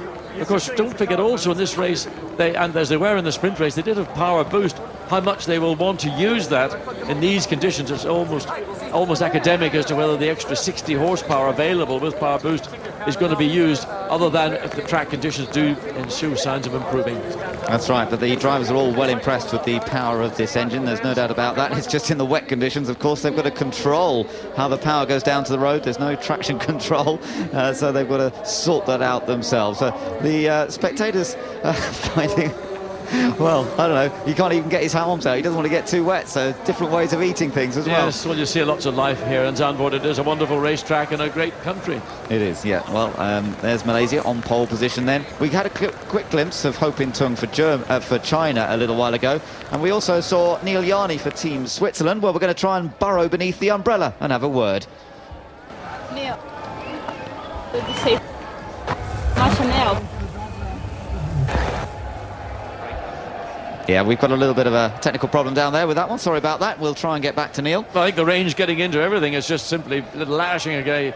Unbelievably uncomfortable for the pit crews. Drivers pretty well covered up, but even though the water does get into electronics, and the two things do not like one another. No, absolutely right. And these guys who've been standing out on the sand dunes since that early hour this morning, they must be so drenched. And yet, look at them, still having a great party atmosphere up there and looking forward to things getting underway.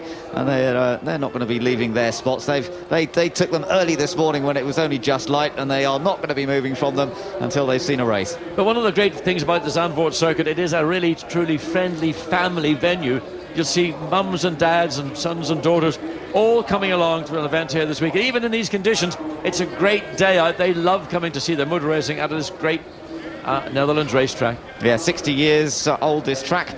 And designed by John Hugenholtz, who has certainly been responsible for some great circuits around the world. The Suzuka circuit was another one of his, and another great track to drive on. As we've mentioned, this track has changed its formation a little bit over the years. Last Formula 1 Grand Prix was held back in 1985, and then after that the track was very considerably shortened, only then in the mid-90s to be further extended and use some of that older section once again. Those lovely sweepers that go out from behind the pits. Oh yeah, I mean, through turns 5, 6, 7, 8, and then where you then rejoin into what would become the more modern version of the racetrack. But those are the original old corners, and I mean, they were very challenging corners many years ago. They're equally challenging today in these very demanding conditions. And we saw the Brazil car just being literally caught out by the water running across the track and going into the barrier on the left-hand side, sliding across the track and finishing on the right-hand side.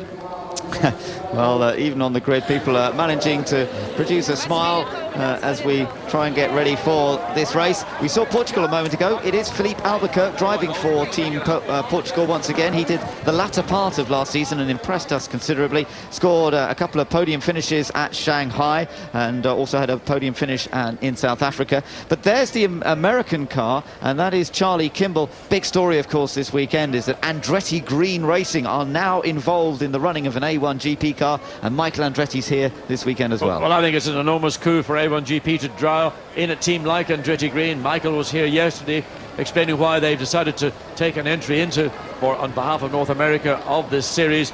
He's very enthusiastic about it. His son Marco really wanted to be here. He wanted to drive the USA car here this weekend, but a prior commitment in North America precluded him from being so. But expect to see the Andretti name back racing and single-seater racing in Europe, but more importantly around the world and outside of North America. No, it's wonderful to have the name associated with A1GP, and of course as a team they have done so much winning in recent years in the IRL that they're going to bring that expertise, and it just ramps up the level once again of competition in A1GP. Lebanon really hoping for great things from Daniel Murad. He is a youngster, he's very, very brave, very determined, has made the odd error, there's no doubt about it so far this weekend. Now they've just got to try and control that raw talent that is within him. Interestingly, some of the guys who are looking after the Lebanon car were the guys who were on Team Germany previously. There's a lot of great experience in that group of people. Well, if they've got the raw ingredients in Daniel Murad, they can then mould him and form him and enable him to get the best out of himself. And we saw that move down the inside, a totally misjudged move, just locked it up, lost control, and literally the car was about 20 kilometres, 30 kilometres faster at the point of entry into the Tarzan hairpin. Unfortunately, he avoided all around him, but he's just got to learn to moderate that. He's got natural speed. He's a naturally sort of pugilistic style of race driver. If he can combine his power within himself and the power of the car going forward, he's going to do well for Lebanon. Now, Earl Bamber for New Zealand, you just had a quick glimpse of him. He starts second on the grid. He finished second in the first race. He started second this morning for the sprint race, but funnily enough, he's now on the other side of the track, because if this had been under normal procedures, and of course if it hadn't been wet, it would have been a standing start, and they swapped the cars onto the other side of the track. Yes, but under these circumstances now it's really a mirror of what we saw for that sprint race a little bit earlier today. Hopefully anybody who was running either close, principally behind Adam Carroll in the Team Ireland car, will have learned that you've just got to be a little bit more careful. Simply Ireland were trying to get the jump on the New Zealand car, but Adam Carroll was too ambitious and too early in the race, and around she went. Yeah, and that's what we're going to be watching out for in this race too. If it's even wetter now, so if you're a bit too early on the power with all of that 600 brake horsepower beneath your right foot, then you are definitely going to get into some trouble. One of the differences of this car, John, is that you have to left foot brake. In the old car you had the choice. You could either use your right foot to brake and accelerate, and now with this car you've got no option. Yes, the car was designed very much with that in mind. There are two pedals, a throttle pedal and a brake pedal, and the brake pedal is now where traditionally you'd have the clutch pedal. In the old car we had a 3-pedal layout, but you could use your left foot or your right foot to do the braking. Since most drivers, contemporary drivers, and by that I mean the likes of Bamber and others who are 18, 19, 20 years of old age, they've come through karting, and then karting left foot braking is the normal. So it is actually more normal for a racing driver to brake with his left foot than the generation of drivers that I come from, are Emerson Fittipaldi, Alan Jones, Jan Lammers, others who are around A1GP on a regular basis. Our brain is a right foot brake. Youngsters today, they only think about it with the left foot. Right, let's get back down to the grid. And here now from the... Tony, the season continues in the 70 years. Going to leave the grid momentarily. Plenty going on in preparation for the feature race. On the other side of the break, we'll bring you all the action live and uninterrupted from Holland.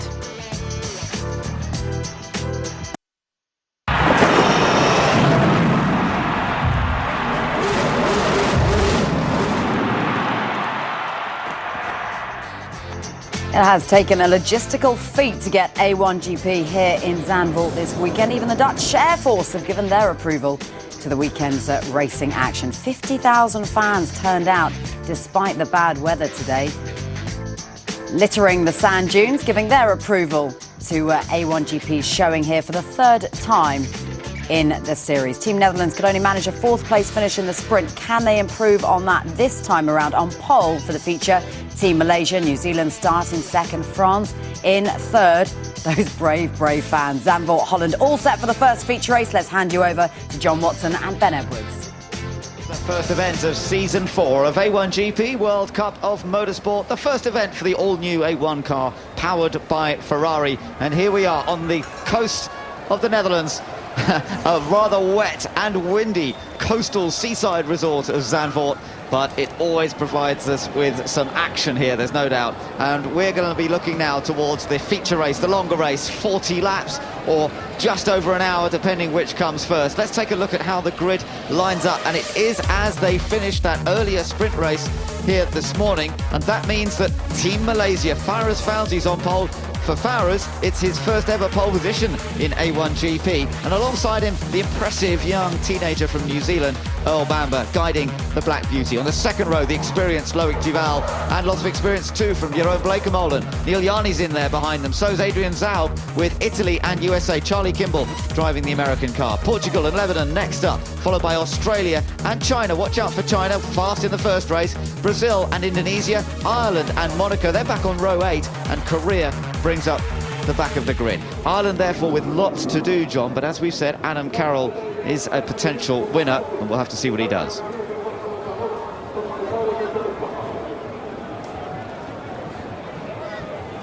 So it's time to get everything underway with some of the ceremonial part of the start of A1 races.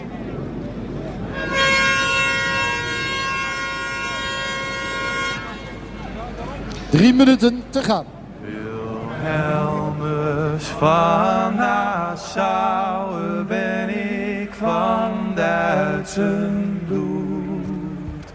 Mijn vaderland getrouw blijf ik tot in den dood. Een prinsen van Oranje ben ik vrij onverweerd. De koning van Spanje heb ik altijd geëerd.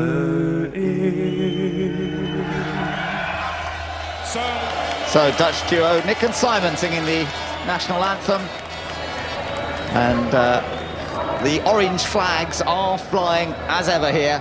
Lots of orange, supporting their orange car. Well, I wonder if Jeroen Bleekemolen's going to be able to get a podium finish, starting from 4th, perhaps even go for that victory. It's been a while since the Dutch team won a race, there's no doubt about that. And of course, Bleekemolen himself was the last man to win for the Dutch team. That was in Beijing. And Jos Verstappen had that one victory in the first season of A1GP, but, well, they'd love to add to that tally here today. Well, I think there'll be a little bit of crossover of information amongst all the teams, particularly as this is the first round of the brand new car, brand new tyres, brand new engine, and the fact that whereas Fauzi was able to find tyre temperature with the Malaysian car. I'm sure that information will be shared through the pit lane, but of course you've got to get the tyre temperature in the first place. Autosportliefhebbers, ik vind het fantastisch dat jullie hier zijn. Hartstikke goed. Wij gaan genieten van een hele mooie race. En daarom zeg ik nu, gentlemen, for the pride of your nations, start your engines. And the engines fire up those Ferrari power plants into action.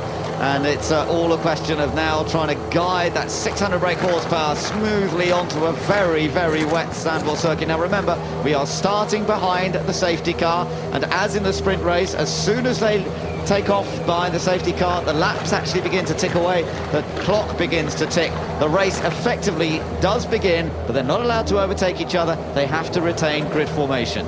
Yes, so the safety car at the field, head of the field, and very shortly it will be moving off. And they will then fall in line behind that safety car.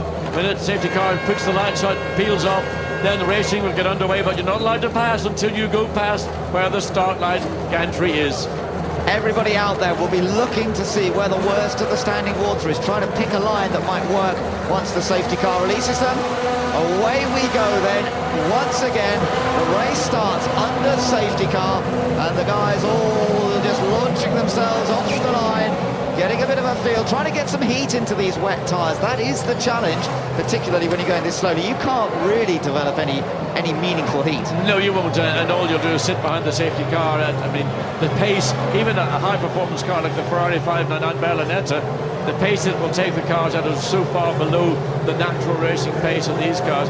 That's what caught Adam Carroll out in the sprint race. He tried to begin a manoeuvre on the New Zealand car, and he just didn't have the temperature in the tyres. And once you break traction, brake, grip, then the car will just, it's just momentum is going to take the car around. 2 pit stops, as you saw, the pit windows from lap 8 to 16, and then from laps 26 to 34. But brand new cars, new equipment in terms of changing wheels as well. So the teams haven't had much chance to practice their pit stops, and that's going to be a very key part of what happens in this race, much like it was in the first season of A1GP, where often it was the wheel changes that determined the result. Yes, I mean, watching some of the teams, they were practicing this morning when they were making those pit stops, and just simply the guys that are carrying the wheels and the air guns, the pit lane itself is quite slippery, and that's another factor to factor in. It'll take a lot of care coming into the pit lane not to come in that little bit too quickly and then lock a brake and run into potentially some of your team members.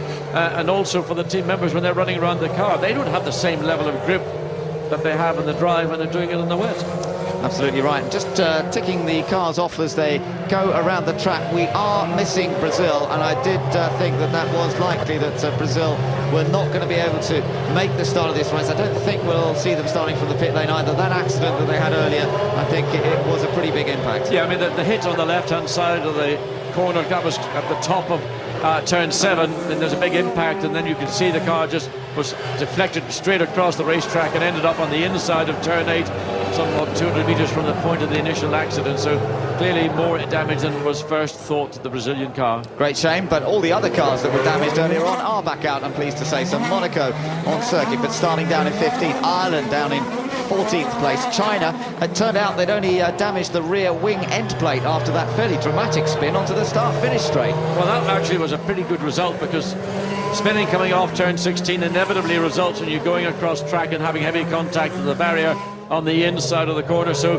for Ho Ping Tung, that was a pretty good result. I mean, only if he had done it one lap later, then he could have actually found himself classified up in probably 6th place. That's right, so it's good news that they've got their car back out. The Indonesia car's running fine, and everybody else is getting ready to go. You can see the anxiety, the nervousness that's down there in the pits, because it is such an unpredictable race in these kind of conditions. I mean, everybody knows, yeah, fingers crossed for Malaysia. They might have taken the win earlier on, and I know that another solid point-scoring result is all they're after. They're not being too greedy, but even that, it's not a given. No, I mean, I saw Neil Yarney after the sprint race this morning, and I asked him what was visibility like, and he said coming down the main straight, if you're running close to another car, it's virtually zero going straight ahead. You've got to use your peripheral vision to pick up something that you remember. Well, that's 150 metres, or that's 200 metres. And I mean, in these opening laps, great care is going to be needed. We don't need to see another situation like Lebanon and Daniel Murad, taking a lunge down the inside and just getting it wrong, and potentially getting away with it one time. Anybody else may not be quite so lucky if they were so in that position. So Faraz Fawzi, he is renowned for his abilities in the wet weather, and working with new engineer Alan Mugglestone, they really came up with a fantastic setup for that sprint race, and you can look into his eyes as well. They've got the clear visors, some actually are running the yellow visors to try and increase the contrast, but great view of Faraz Fawzi as he searches around looking for where there might be grip and where to avoid the puddles. Yeah, so they're just coming through turn 10. We know on the outside to the right of the picture, earlier in the morning in a support race got covered in oil, and that's what took out a number of the cars later in the sprint race. So even the Malaysian crew very apprehensive, waiting for the start of this race, waiting for the lights and the safety car to go out. Still on as we come just about halfway around the lap out of turn 11, making their way through the curve that is turn 12, and then the drop down into the downhill braking zone into turns 13 and 14. This is where we saw that wonderful attempt and then success by young Earl Bamber for New Zealand and the much more experienced Jerome Bleekemolen. Lights out. Yeah, lights are off on the safety car, and that means they will be going racing when they come around the final couple of turns. They're heading up towards that area now. Fawzi getting a little bit of wheel spin on purpose, trying to get those tyres up to temperature. What's the third car in the line? That's Team France. He was fastest in the sprint race, but he started back in 11th, so he had to work his way forwards. He could be a major threat. Coming through Ari Lyondike curve now, building up some speed, and they will come out of the final turn and start the feature race here at Zandvoort in pretty wet conditions. Just look at the spray, but we're racing, and it's Malaysia that leads, and New Zealand immediately having to defend to the inside as France taking a little look down there, but deciding to come out of it and follow New Zealand through the first turn. Fortunately, the line of cars sufficiently spread out to not have too much trouble into turn 1. Everybody seemingly getting down into the braking zone and around the tires on Herpen. Oh, and a wobble, a big wobble for Netherlands going into turn 3. That's how treacherous the conditions are, and it's Jeroen Bleekemolen looking for some grip as he comes through Hugenholtz. That's at the back of the paddock area. Now they accelerate out through these sweeping corners and trying to make a move there. USA, by the looks of things, Charlie Kimball, but New Zealand sitting in second place and under pressure from France, there's no doubt about it. But just look at that spray. I mean, those are diabolical conditions. You can see from the camera, and the camera highlights the level of light that you've got, but what it doesn't do is tell you what it's like sitting in a car. Look right under the rear wing of the New Zealand car. Team France almost having to pull out to the left to avoid contact under braking into turn 9, but now coming up the inside. Can he get it done? He tried to do this with Switzerland earlier in the sprint race, but no way from Earl Bamber. Did you see the puddle the French car went through? It absolutely threw the water up, and Duval really lost some time as a result. Got a yellow flag out at turn 6 it is.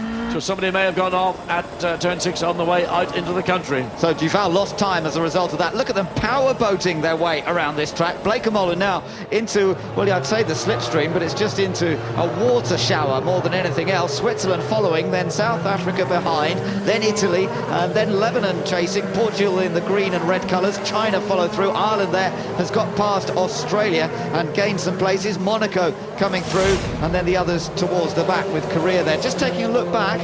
What can we find in the gloom here? Oh, there we are, Team USA. Charlie Kimball, in fact, is up at turn 9, so he managed to spin the car for the USA.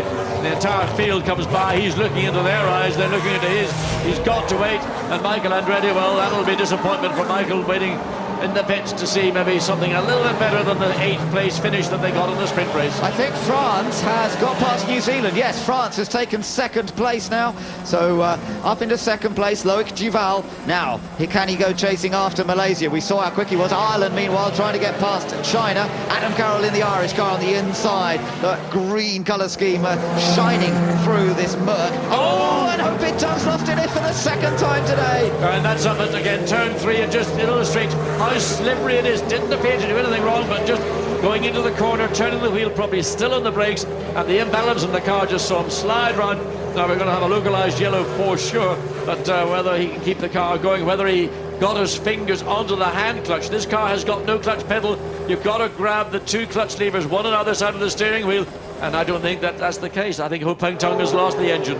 New Zealand under pressure now from the Netherlands as well. Jeroen Bleekemolen trying to use his extensive track knowledge to his advantage. These two, of course, had that wonderful dice earlier in the sprint race, and now it looks as though Netherlands might just have the edge, but just look at that spray that they're throwing up. Take a little look back. This was France passing New Zealand. Yeah, very straightforward pass. Got the run off turn 16, picked up whatever aerodynamic drag or slipstream there was, and easily gets past. This is going back to China just a moment ago into turn 3, and the car just, the back end just gets away.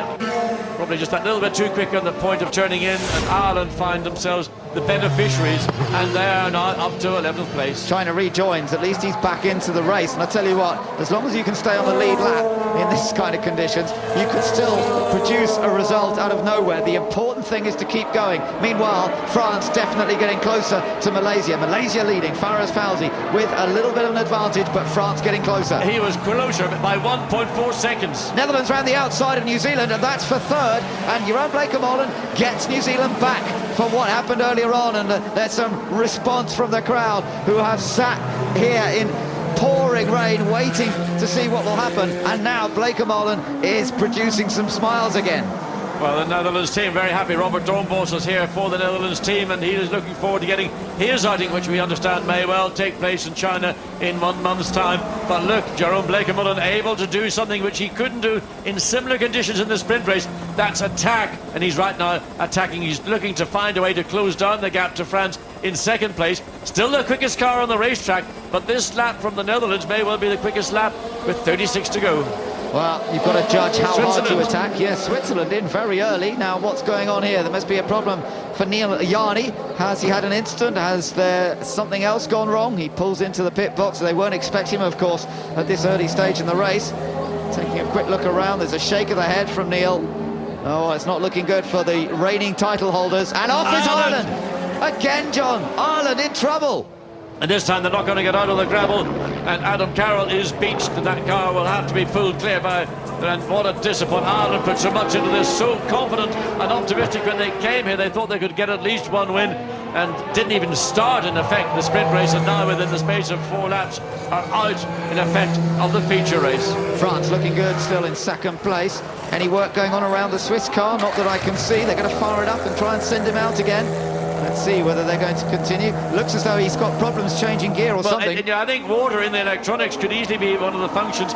There's so much water out there, and of course everything is sealed off with silicone grease, but it only takes one little drop of water and that's it. But right now Malaysia consolidating. They've had the fastest 2 sectors in that last lap, and they've still got a 1.7 second advantage over France. So let's just update you. It's Malaysia leading, France in second place, Netherlands third. You're riding with Jeroen Bleekemolen in third. New Zealand now in fourth, South Africa in fifth, Italy sixth, then it's Lebanon in seventh, and in the points at the moment at this early stage. Portugal eighth, Australia ninth, and Monaco in 10th, and of course Ireland in the gravel, so they're dropping out of the order, presumably out of the race. I just thought I saw the back end of the Netherlands car taking an awful sideways step. It may just have been the impression through the spray, but it certainly looked very, very momentary, like it was a big, big off.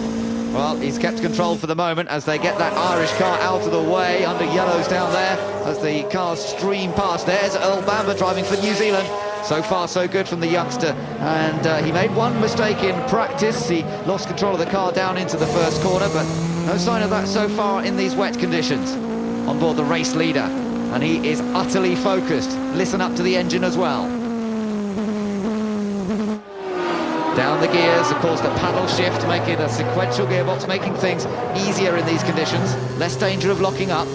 But these conditions are much worse than they were in the sprint race. The fastest lap currently is a 1:48.8. The fastest lap in the sprint race, which went to France, was 3 seconds quicker. Good driving again from Fawzi, John. Look at this. He's just over the white line a little bit, but nonetheless, he's opened up a fairly useful margin. Now, let's get some news from Ben Costanduris in the pits regarding Team Switzerland. What can he tell us, Ben?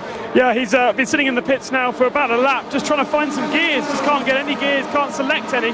They seem to be there, but they're not selecting, and it looks like he's going to go back into the garage and out of the race. Unfortunate for Neil Jarni, who had such a good run in the first race. And we've got South Africa off, and who else is that with him? Just trying to see, is it the Lebanese? No, Italian car. The Italian car of Fabio Onidi is off with South Africa. Those guys were running 6th and 7th, so maybe they had a bit of a coming together in the battle for position. Yeah, looks like it was down in turn 13. That's the part of the racetrack where we saw Earl Bamber make a wonderful move on the host nation, the Netherlands. Let's look and see again. Here they come. Oh, Italy just drove straight into the back of the South Africa car, then clobbered a second time. So just way misjudging the pace of South Africa. The car, watch again and see, comes down, tries to go down the inside. South Africa takes its natural line and Italy had nowhere to go in a serious bang between the two nations, both out, and well, we're just dropping out literally like flies, just partly because of misjudgments and pretty fundamental ones too. Oh dear me, that's a lot of damage to the side pod of the South Africa car, as well as damage done to Italy. Oh, that is such a shame after all the hard work that all these guys have done over the last week or so. It's just so demoralising to see that, and the Italian car out of the race as well, and the rescue crews are going to try and get those cars out of the gravel trap so they can get the yellow flags withdrawn. But poor old Adrian's out there just jogging back. It's not been a very good day, or not a very good weekend for him, I'm afraid. He did pick up 3 points for his 6th place finish in the sprint race. Remember, under the rules now, change of rules for this season, you can drop your worst weekend. You drop the whole weekend, you drop both race results effectively, and I think it may well be that South Africa will end up dropping their scores from here. Yes, I think a lot of teams will take that opportunity, and it's one of the rule changes which is going to give everybody a little bit of a break. In other words, they can drop what is a poor score and consolidate the best of the rest. So with 33 laps to go, going on to lap 7, Farouz Fawzi looks very comfortable. He's able to control the pace. He's now up to 2.5 seconds ahead of France. The Netherlands have dropped back behind France, but I thought they were going to have a run, but they're now back to just over 3 seconds behind Team France in 3rd place. Watch the eyes here as he guides the car through one of the fastest sections, looking ahead as far as he can. Of course, he does have the advantage that there isn't a car in front, so he's not having to drive into the spray of other cars. And if you look at that visor, John, you can see that because it's not being splattered too much, is he? No, and of course he's got a tear off on the visor, and if you're following another car, then liquid or water gets down between the tear off and the main visor screen itself, which in itself is not particularly enjoyable. But he's got that tear off. That'll come off at some point in the race, and he'll have then another clean screen to see even more. But when he makes his first pit stop, which he's bound to do between laps 8 and 16, then he's going to go back out into the field and will be behind other cars, of which most will be slower than he is. Drive-through penalty has been given to Team China. We're not sure what it's for yet. It may have been something to do with the way he rejoined, perhaps, after his spin earlier, but that's just conjecture for the moment. But he will have to come through the pits on a drive-through penalty. There you are, looking at New Zealand. I thought he was coming in a bit quick. He may get away with this. Oh, just. Well, he's had the early bath, that's for sure. Yeah, that will be feeling pretty miserable. Getting a lot of water dumped into his lap, but he's still there. He's running in 4th position. New Zealand in 4th, the Netherlands in 3rd, and ahead of them still France and our race leader Malaysia. Yeah, let's look again and see El Bamber just a little bit too quick in. You can see he's trying to feed the car in, feel the car in, over the gravel, then through the water splash. There it goes. One of the problems with carbon fibre tubs is they give drivers a huge amount more security and safety, but if water gets in, it never gets out. He'll have to sit in that water for the remaining part of this race, 52 minutes or 32 laps. Taking a look at Lebanon here in the points in 5th place. Now, this is more like it, Daniel Morad. You've got to keep it together. You're looking for the first ever points for the only nation representing all the Arab nations in A1GP World Cup of Motorsport, but it is tough out there. And this youngster, he's done well in the past in the junior categories, Formula BMW in the United States. He's won that title. He's been racing Formula Atlantic, in fact, this year in the States, up against Nigel Mansell's sons, amongst others. And he's been doing pretty well in that series. And here he is now in A1GP. Well, there's no question, in my mind, he's got a lot of natural ability, but he doesn't seem to know where to sort of control it. He just drives beyond.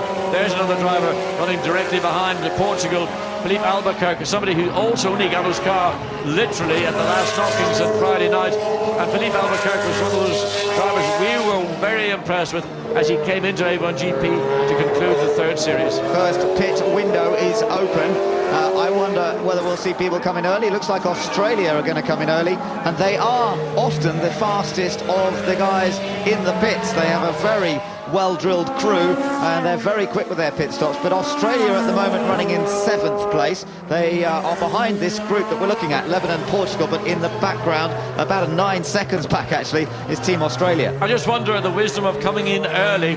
You're on wet weather tyres, you're trying to get those tyres to temperature. Would it not be wiser to run to the end of the pit stop window before you make your pit stop? Because when you go out on a new set of tyres, they will take then time to get back up to temperature. And the hope is, as Malaysia's in as well, so they're the first car in. Maybe the thinking behind it is that you might have a track that has actually begun to improve. Just wait and see. Malaysia clearly, like Australia, feel come in at the earliest opportunity. The reason they do this in reality is because should there be a safety car intervention, they've got a problem, John. Yeah, left rear is slow. He's got it done. He's got it done. They lost a bit of time. Now, the Dutch car was in at the same time. They might be able to pick up a bit of ground on Malaysia here. But they also, let's just see, yeah. Oh, no, they've got a problem with the right rear. That's a little bit slow. He hasn't got it done up yet. Come on, come on, come on. He's trying to get that air gun to work. No, it won't work. No, it's not the nut. He's got a problem with the nut. So there we see Lebanon goes out as well. And good stop for Lebanon. Big changes going on these pit stops. Problem with the Netherlands car. They've lost position. They've lost a lot of time. So back out onto the racetrack. And in fact, going out behind, I think that someone says Indonesia, they're going out behind as well. Lebanon, I think it was Lebanon who made a very good stop. Australia, what is their stop like? Not bad. And they get their car underway. And France lead this race now. They've not been into the pits yet. So France are our new race leaders. They will be running ahead of New Zealand now because they've not been into the pits either. But we have seen Malaysia and the Netherlands in, and it was a slow stop, as we saw for Team Netherlands. Now, the only issue about not coming in at the earliest opportunity is that if you go deeper into the pit stop window and there is a safety car intervention, then your gamble will be lost. Oh, just running on the curb, but that was okay for Duval. He seemed to have that under control. France seemed to be leaving their man out a little bit longer. Yep, he's staying out again for another lap. Great opportunity, this. Yes, indeed, and I mean, this is what I was trying to allude to. If you've got a car which is working well on the tyres, you take the gamble about a safety car being called out against the driver on a set of tyres with which he's comfortable, has got temperature in, and now that you're in the lead of the race, as Duval is, he is running, well, his best lap currently is 1:48.3 against the time of Malaysia, but there again, back, left rear, right rear corner, and it's that wheel nut, they're taking the nut off and putting another one on, and well, the time lost, we wait for the cars to cycle their way through before we see where, in fact, the Netherlands car will actually be. Good drill, though. They were ready for that. They had the backup wheel nut. They were ready to do it. And the other guy coming in to help him, China, making a pit stop as well. In fact, they've done their drive-through already, and now they've been back in, and that's for their official tyre change stop. But look how he comes out behind Malaysia. Presumably, he's going to be a lap down. Yes, I think he's a lap down on those guys because of his drive-through. So we wait to see as the race leader still yet to make a pit stop. Watch his technique when we get a chance, John. He really uses the front tyres to sort of slow the car almost. You get a feel for the grip. Interesting driving style from Duval. Meanwhile, a little battle that's going on back between Indonesia and Korea just here. And this is for 10th place. These two guys are dicing for. Remember, the man for Korea, Jinwoo Hwang, having his debut in the series. Well, really, both of them struggling to get traction and running very closely indeed. And both need to be very careful that one little mistake by one or the other. Korea going up the inside to take that position away. Yeah. So courage from Jinwoo Hwang. Oh, he nearly lost it. Well, are you surprised? He probably thought, I've passed a car. But Indonesia is coming in. So two great Asian nations going wheel to wheel, and it's Korea who managed to get past, and that puts him up into 10th position. Remember, we've seen some stop, and that was Indonesia coming in to make their pit stop behind. On board with the Netherlands. Now after their first pit stop, they're down in 8th position. A few cars ahead of them that haven't stopped, but as we know, they did lose valuable time. Satrio Hermanto for Team Indonesia then making the stop. Let's hope that that one goes without a problem. Fronts get on pretty quickly, the rears are on. And away he goes. Well, that was the team I actually watched during their practice stops this morning. And a well-drilled team by Dave Luff, former Formula 1 mechanic, and the team did it. It was one of those pit stops of more haste, less speed, and no mistakes made, no problem with wheel nuts. So Indonesia go out, and they will benefit from that in the overall scheme of things. New Zealand running second now, so they had not been into the pits for their stop yet. Earl Bamber is running some 9.5 seconds, quite a long way behind Team France. It's France with a very healthy advantage currently from New Zealand in second, and with Portugal not having stopped yet, they are now sitting third, courtesy of Philippe Albuquerque. So you've got a bit of a difference in strategy going on here between some of the top teams. Some of them have gone for the early pit stop. Now they have to stop before lap 16. At the moment, we're on lap number 12. Yes, it's a gamble that teams are going to take. I think personally this was the right gamble to take. I'd rather keep my driver out on a set of tyres with you. If he's comfortable and his lap times are competitive lap times, leave him out, bring him in at the last opportunity, and then worry about the next sector between the first end of the first pit stop window and the beginning of the opening of the second. The rain is still pouring down here at Zandvoort. The conditions are not getting any better at all. Just so wet out there, but Earl Bamber for New Zealand, belying his lack of experience in a big, powerful car like this, looks as though he was born to drive one of these 600 horsepower Ferrari-powered machines. And having taken second place earlier on, he's sitting second at the moment, and actually gained a bit on France on that last lap. He gained a few tenths, about 4/10 of a second. Yeah, France's last lap wasn't a particularly good one. As we look at Lebanon, Daniel Murad, now this has got to be excitement somewhere. Oh, well, again, pretty good reactions, kept the car in control. And he's got Netherlands breathing on down his neck. That's perhaps why he's trying a bit harder, because after that pit stop, Lebanon gained the place from Netherlands. Lebanon running 6th now, and Netherlands down in 7th. And Netherlands running about a second and a half a lap quicker than the Lebanese car. And I mean, I was just trying to find out what the Malaysia car is doing. Well, in fact, Malaysia had a bad lap last lap as well. So whether that's catching up and getting caught in traffic, I suspect that's what's possibly happening to France, and certainly I think is happening to Malaysia. And that was the other thing, with Malaysia making an early pit stop, they lost that advantage of clear track, which they were enjoying. So again, France now have gained that advantage. Well, that's why I thought that Malaysia might opt to keep Faraz Fawzi out as long as possible. As long as you've got control of the racetrack, and that's what they did do, take advantage of it, run it to the limit of the pit stop window. The only downside, as I mentioned, is simply the safety car intervention. Again, Daniel Murad having to react quickly to the car as it almost got out of shape, the same place that Ho Bin Tung had his spin earlier. And there's some young fans who are enjoying themselves despite the weather conditions, particularly now that Blake Mullen is attacking Team Lebanon. But the problem that Blake Mullen has now got, of course, is that he's now being slowed down. He's running at the pace of the Lebanese car, running in dense spray.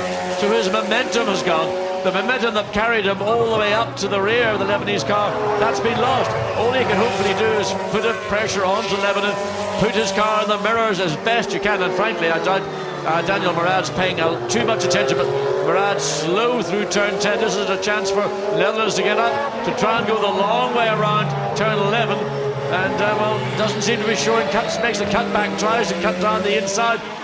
Possible alongside, he's got the momentum and the drive and has taken the position. Good stuff from Blake Mullen. That was good track knowledge. I'm sure Murad will try and call. No, boys, don't make contact.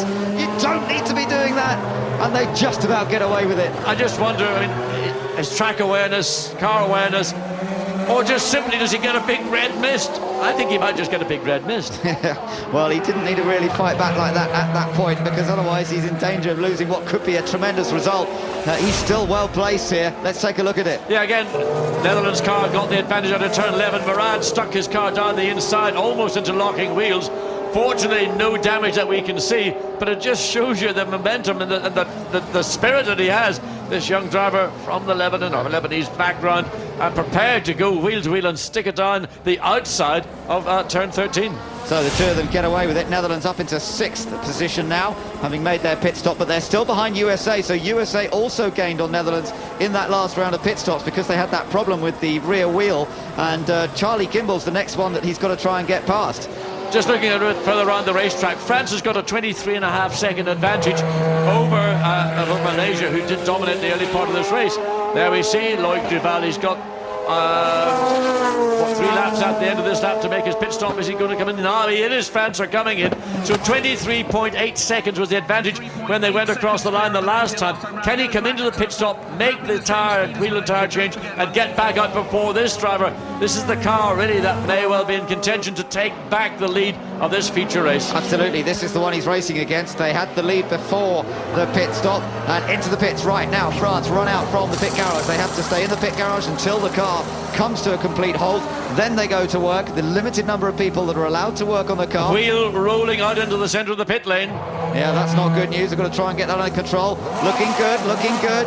Yeah, that was a smooth stop for Team France. They've had their problems in the past, but that was a good one. France should get out of the pit lane, depending just where they are there. He has, so they've kept the lead, the advantage of staying out longer than Malaysia, who came in at the earliest opportunity, has played to their advantage. And also, to some degree, for Earl Bamber in New Zealand, he's going to find himself a little bit closer to the Malaysian car than he would have done if he'd come in early. Yeah, I think he's going to rejoin effectively in 3rd position. Just trying to see where Portugal is. I think Portugal a little further behind. So New Zealand rejoining in 3rd, and the race now maintaining the lead, in fact, is Team France after their pit stop. So good work by the French crew, good strategy as well. Now, what's been going on in the gloom? This is Indonesia, Satrio, and he's hit the barrier hard. Yeah, that's the same place that Brazil got caught out. There's water that runs across the track on the entry up into turn 7. It's a high-speed, effectively a flat-out approach, and that's a heavy damage to the right rear corner. And Netherlands back in and out. It's all over, is it, for the Dutch team? I can't believe it. He's signalling furiously at them. He's lost gears as well. It looks like the same thing that's happened to Yanni. Oh. Well, I don't know why he came in. He had a demonstration with the team, and he's absolutely stoked. Can't believe it. Look, gets the power on. Car snakes under power. Don't know what the problem was, whether again it is a gear selection problem, but whatever it is, that's a very, very unhappy. I've never seen Jeroen Bleekemolen so emotional, so upset, and back on track. Just calm down. Don't lose your head on the racetrack. Well, drama indeed for the host nation. And he's got himself going. Let's see if we can hear what's happened with Jan Lammers. Jan, could you explain that confusion there? Well, the water is giving us some trouble because the shifting wasn't working anymore, and there is a connector on the steering wheel that should connect, and I think the water just screwed things up, so it didn't work. That's why he came in to change the steering wheel. But it appears to be working again. So we might see him back in later? Sorry, man. He might have a problem again, the same thing? He might, but now we have a spare steering wheel. Thank you, Jan. Well, that was drama indeed. I'm not quite sure what the problem was, why he was remonstrating quite so much. They put the steering wheel on. Team France under investigation. That, I suspect, was because one of the front wheels rolled away from the car and rolled technically out of the pit box that the car has to work in. So that might be a penalty for Team France that we saw just the bottom of the screen, and we'll have to wait and see. In the meantime, Portugal has taken the lead of the race, it says on our timing screen. What's going on? I can't believe that's right, so we'll have to check that. Maybe there's water in the timing as well. We'll have to wait and see on that. Certainly getting into the microphone in the pit lane. I mean, the rain has been remorseless all day, and of course rain and racing cars and electronics. Oh, his career is off the track. I think this is the final time. No, it's not. He's got it running again. No, but he's now got it stuck, John. He's got it stuck, the belly of the car. Oh, and Portugal, massive accident for Portugal. And is that done at the times that happened? We can't tell, but that is a massive accident for Philippe Albuquerque.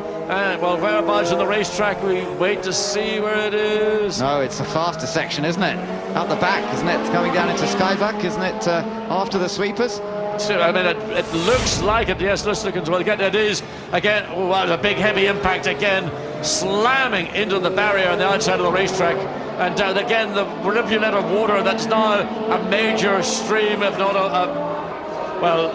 big, heavy impact for two cars up there. Brazil in the morning. Now, this is the incident we saw in the replay. Again, water running across right on the apex, and Correa getting caught by that. So the rain is continuing to fall, and it's taking its toll. Safety car has been deployed.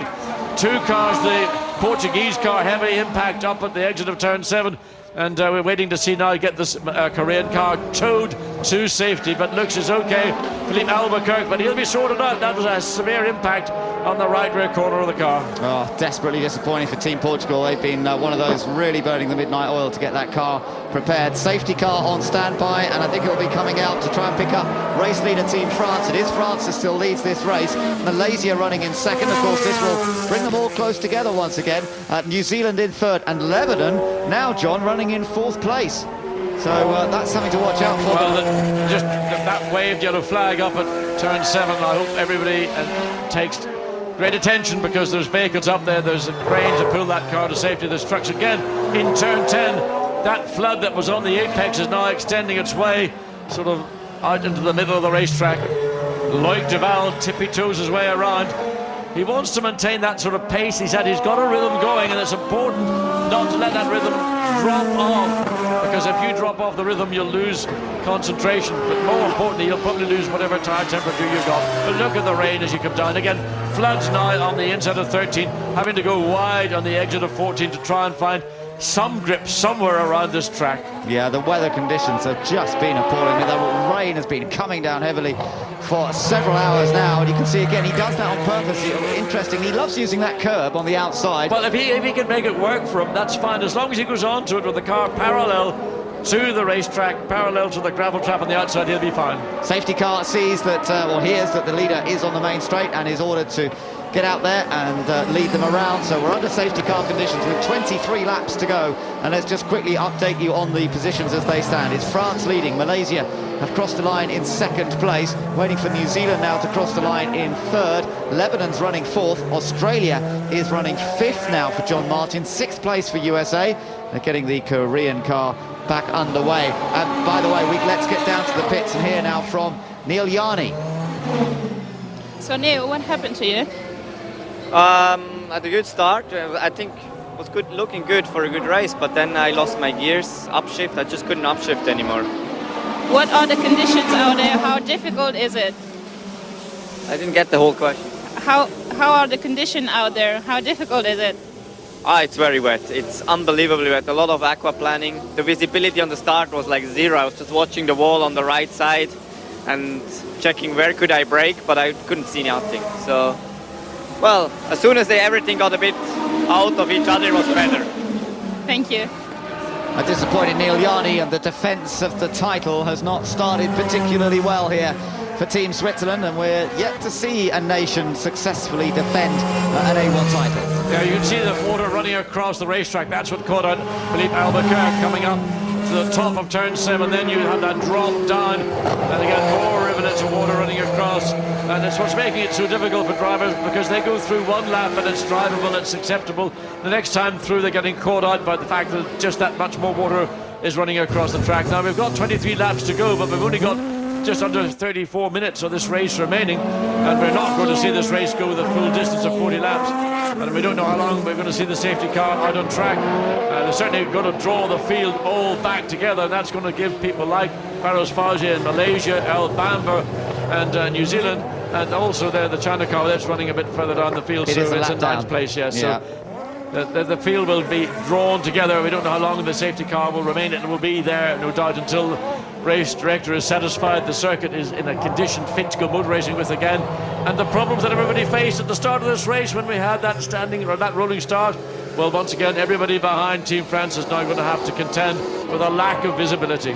I tell you what, it might help the Dutch car a bit, because they had to make that extra pit stop to sort the steering wheel out. If that is okay now, seems to be running all right at the moment. He's down in 7th place, is Jeroen Bleekemolen, but of course they'll all be brought up close to one another, and that give him every chance to go on the attack of USA, Australia, Lebanon, who are all running ahead of him. Yes, it's a lot of ifs and buts, and it's just over half an hour of this race remaining, and an awful lot can happen. We're on lap 19 right now. The pit stop window will open up in a further 7 laps, so it doesn't seem that long ago for the pit stop window closed on lap 16. And now running under safety car for 2 laps. The field once again going to compact. If you look at Team USA, Charlie Kimball got back on track again. Yeah, he had that spin early in the race, didn't he? But actually he's done all right since then. He's running in 6th place, so useful points on offer for Team USA if he can keep it there. Listen, I bet you when he was facing the track and the car's coming towards him, he'd have taken 6th place if you offered it up to him. Yeah, well, that's where he's running, but he will have the Dutch car behind him when they all get together again, and that could make life a bit more difficult, because we know Bleekemolen is lapping the track pretty fast. It's just a question of whether that problem with the electronics on the steering wheel is fully sorted or whether it recurs later in the race. So it's France leading the pack behind the safety car, Malaysia sitting 2nd, then New Zealand, forget the yellow and red car of China, and Korea as well actually in there. They're both a lap down, so we can forget about them. So it's then Lebanon running in 4th, and then Australia in 5th position ahead of USA. So USA in 6th place, as we said. That's got to be encouraging for Andretti Green Racing, who are having their first ever A1GP event, and no doubt after that earlier spin, fairly pleased with what Charlie's doing. Oh, absolutely. I mean, it is a real baptism of rain. It's been the most difficult conditions. I mean, had this been the last race of the series where everybody was familiar with the cars and had the benefit of a season running, that's one thing, but doing the first round of Series 4 in these conditions, that's diabolical. Well, let's go and find out from the man himself, Michael Andretti, on the pit wall. Michael, it's really great to see you here. Happy birthday as well. How do you think Charlie's getting on out there? He's doing good. You know, he had one little spin there, but now this yellow, packs us up again. So we're back in the fight. So not too bad. How does it feel racing back in Europe again? Because it's been a long time now. Yeah, it's been a long time. It feels good to be back here in this way. And, I wish the weather was a little bit better, but that's the way it is. I guess you wouldn't want to be out there, would you? No, I'm very happy to be sitting here. Thanks very much, Michael. Thanks. Thanks, Ben. Well, the safety car is coming in, so we're going to go racing. Oh, and we've got a little bit of punching going on here. Well, what happened? The safety car slowed everybody down so much that some drivers overreacted, and then the cars behind had to pull out and pass. And I don't know whether that was the responsibility of France backing it all up and then getting on it and going, or whether that occurred slightly further back in the pack. I think it was further back in the pack, in fairness. Well, France has certainly made it work for them, John. He's got a big lead over Malaysia as they head down into the first corner through the gloom. It's New Zealand in third, China a lap down, remember. So then it's Lebanon coming through. They've got ahead of that lapped car of Korea, and then there's the Dutch car with the orange machine of Team Netherlands. That's the one perhaps to watch over the next few laps, as Australia as well, trying to get past that lapped car of Korea. Yes, and that's going to be a little frustration because it's difficult visibility being running so close to a car that you are ahead of on the road, but he probably isn't fully aware. He thinks a car behind me and going to race it. No, that's right. It's confusing when you've got cars that are a lap down or so. But this is giving the Netherlands a huge opportunity, because it's now brought him right up to the back of both the United States car and Jackaroo, the yellow and green Australian machine. John Martin's usually pretty good in the wet conditions. He's driving well so far, but he needs to try and get past that Korean car as quickly as possible so he's not put under too much threat by Team USA and Team Netherlands. Leaders coming through the back section of circuit, and France using that advantage once again of good visibility. Yes, I mean, that is the main perk of having the opportunity to lead, and now Farouz Fawzi, who enjoyed that in the early part of this race, having to run in the spray of the France car, and Loic Duval, who was so impressive early this morning, again equally impressive in these difficult conditions.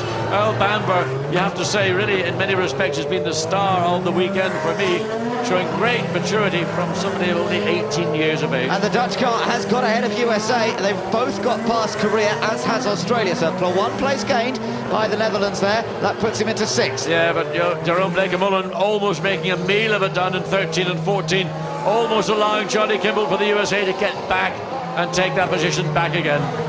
Blake-Mullen really chucking the car in a bit harder now as he wants to work those tyres and get the most out of them, more like the sort of style we've seen from Loic Duval, who's very good at that, really works the tyres hard, maintains the tyre temperature, and that's why, part of the reason why I'm sure that Loic Duval is leading this race, using all of his experience of racing in Japan extensively over the last few years as well.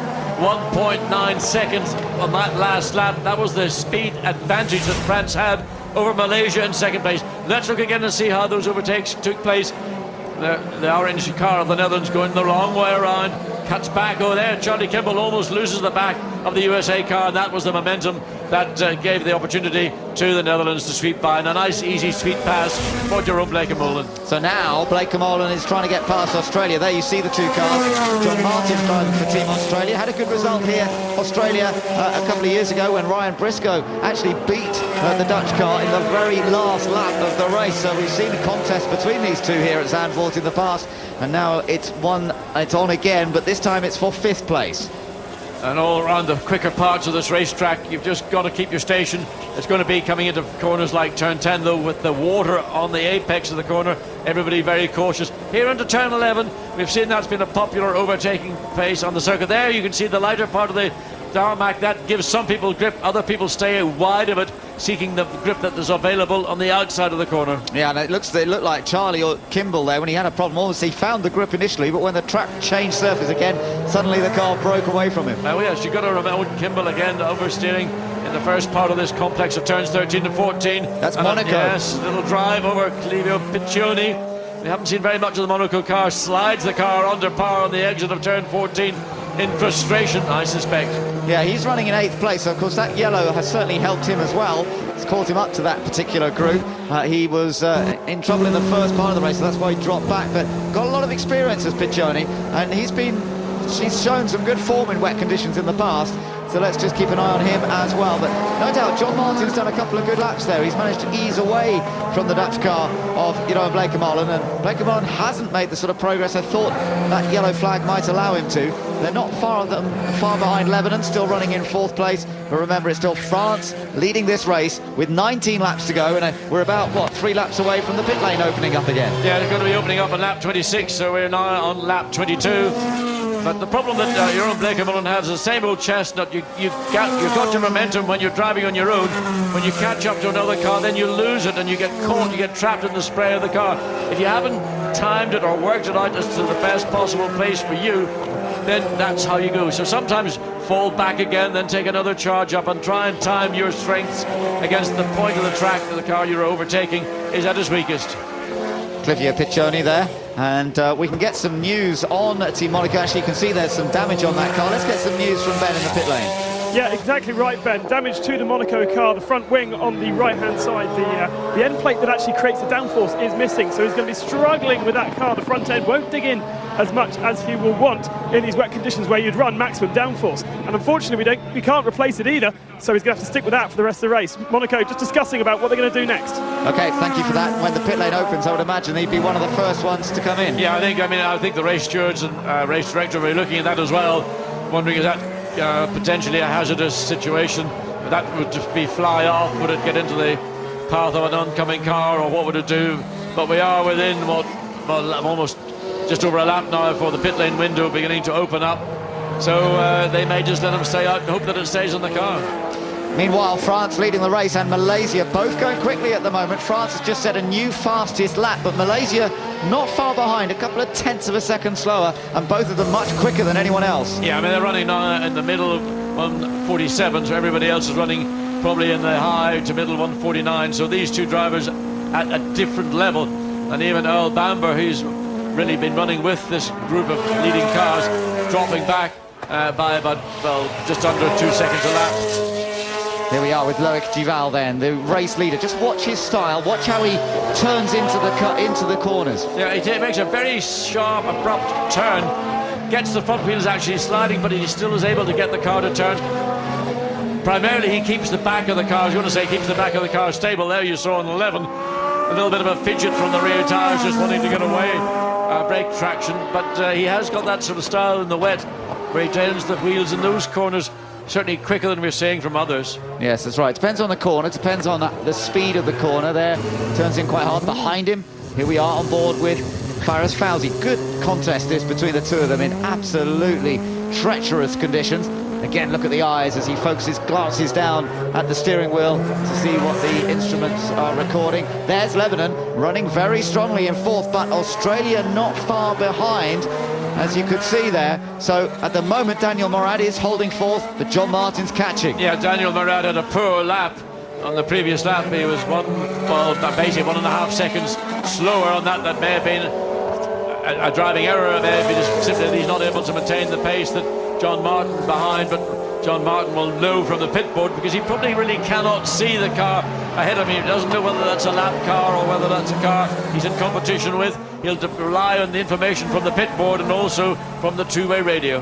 Absolutely, and in fact on that last lap the Australian car was only a tenth faster than the Lebanon car, so it was obviously a little mistake or something on the previous lap that cost him dear, but nonetheless it's still much the same situation with Lebanon running fourth, very much on target for their first ever points. Not only that, they wouldn't need much, something go wrong with one of those top three cars in the next pit stop, for example. Lebanon could be on for a podium here. Well, anything is possible. These races, they're unpredictable, and that's what I enjoy about wet weather racing, particularly if the track does begin to finally show some indication of drying out. I have to say, looking out from our commentary booth, there's little prospect of that. There's Monaco in, and they've come in on lap 24. They haven't been able to make that tyre change, so that's an additional stop for the Monaco entry, and that's going to drop them down through the standings. Yep, so that's disappointing for Monaco. They've had a bit of a tough baptism as well, haven't they, into the world of A1GP. Did very well in qualifying, though, to be top 5 in their first ever event. Well, that is certainly something to celebrate. Might have had a tough day today, but they'll go away having learnt a huge amount. Yeah, I mean, a lot of experience with Cleo Piccioni, and jumping into this car, a driver at that level is able to adapt very quickly indeed. What will be interesting to see. Oh, and around it goes, and now it's Lebanon. And Australia takes that place away. That was fourth place that Lebanon has just given up by that careless moment down in turn 13. John Martin saw it, he positioned his car, drove around the outside of the Lebanon car, and Daniel Morad has given up one place just through a little bit of carelessness. But he's still there, he's still in the fight, and he could still score points. Let's take another look. Yes, down under braking, turns in, runs wide, and gradually around it goes. Got it going again, and was... Well, you know, how close was that to actually retaining it? Yeah. But John Martin won round the outside. There's more bite around the outside of turn 14 anyway. And there you see the oversteer coming again, turning in probably under the brakes. Just he should have been braking a little earlier and settled the car and then enter the corner under a fraction of power. Well, he's still there, but Australia, there's a little relief for them because they've moved up into 4th position now. It's been a tough weekend for those boys, but now they're looking to maybe get something out of it. 16 laps to go, long way to go still.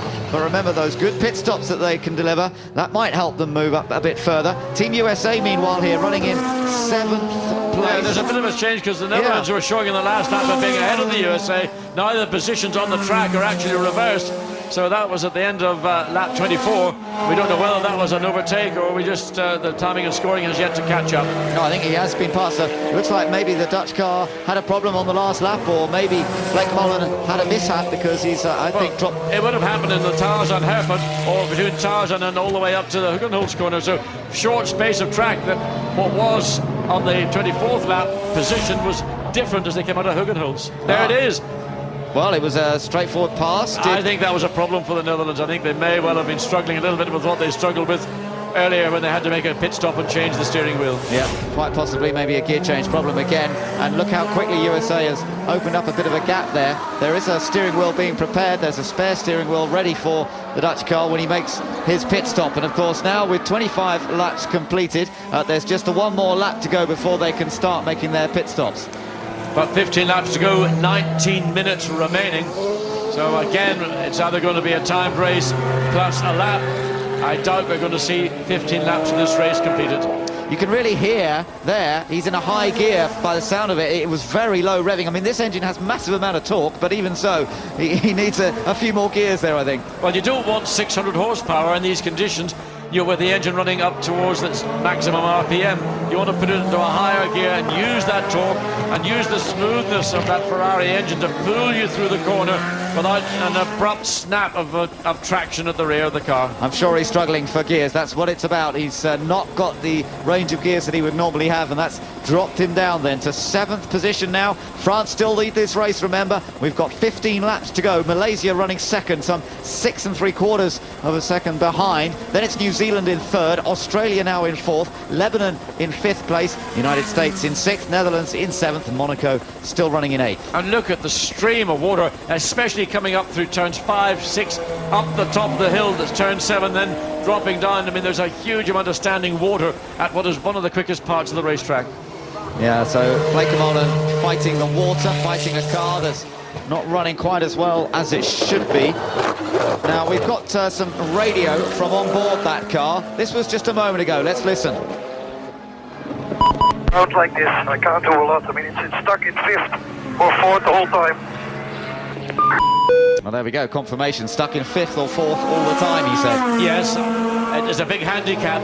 But, you know, you've got to use what you've got, and your own Blake Mullen as a driver have a huge amount of experience, probably one of the most experienced drivers anywhere in A1GP, and just he'll have to drive around it. That's all he can do until that pit stop window opens for him to come in, and it should be open now, so he'll probably come in at the earliest convenience. New fastest lap by this car in 2nd place at the moment, but he's just set a new fastest lap, 1:47.232, and that's about 7/10 quicker on that particular lap than Loic Duval, but there is still a 6-second gap between them. So the next pit stop, which is coming up very soon, is absolutely crucial. Now, we did know that there was an investigation into Team France. We never found out if there was a conclusion to that.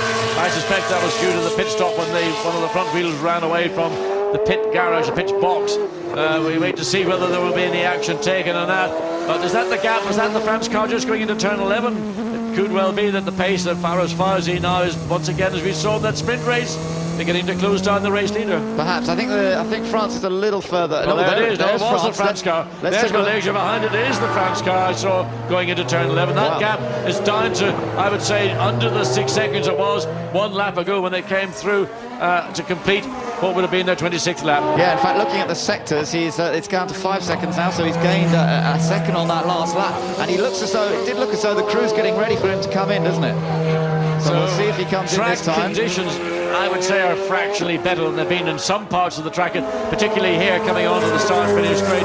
They're still pretty awful around the the rest of the track, and as Malaysia came in before France. Yeah, so Malaysia, again, as they did early in the race, are going for the first opportunity to make their pit stop and into the Malaysia pits. Now, they had a little problem last time. It did cost him some time, and they've got to hope for a smooth wheel change on this occasion. Guys go to work. Crash helmets, by the way, that the pit crew are using are a design that a fan made. They had a competition to design the crash helmet designed for the colours for this year, and so some lucky fan got his chosen now. Looks like it's a pretty good stop.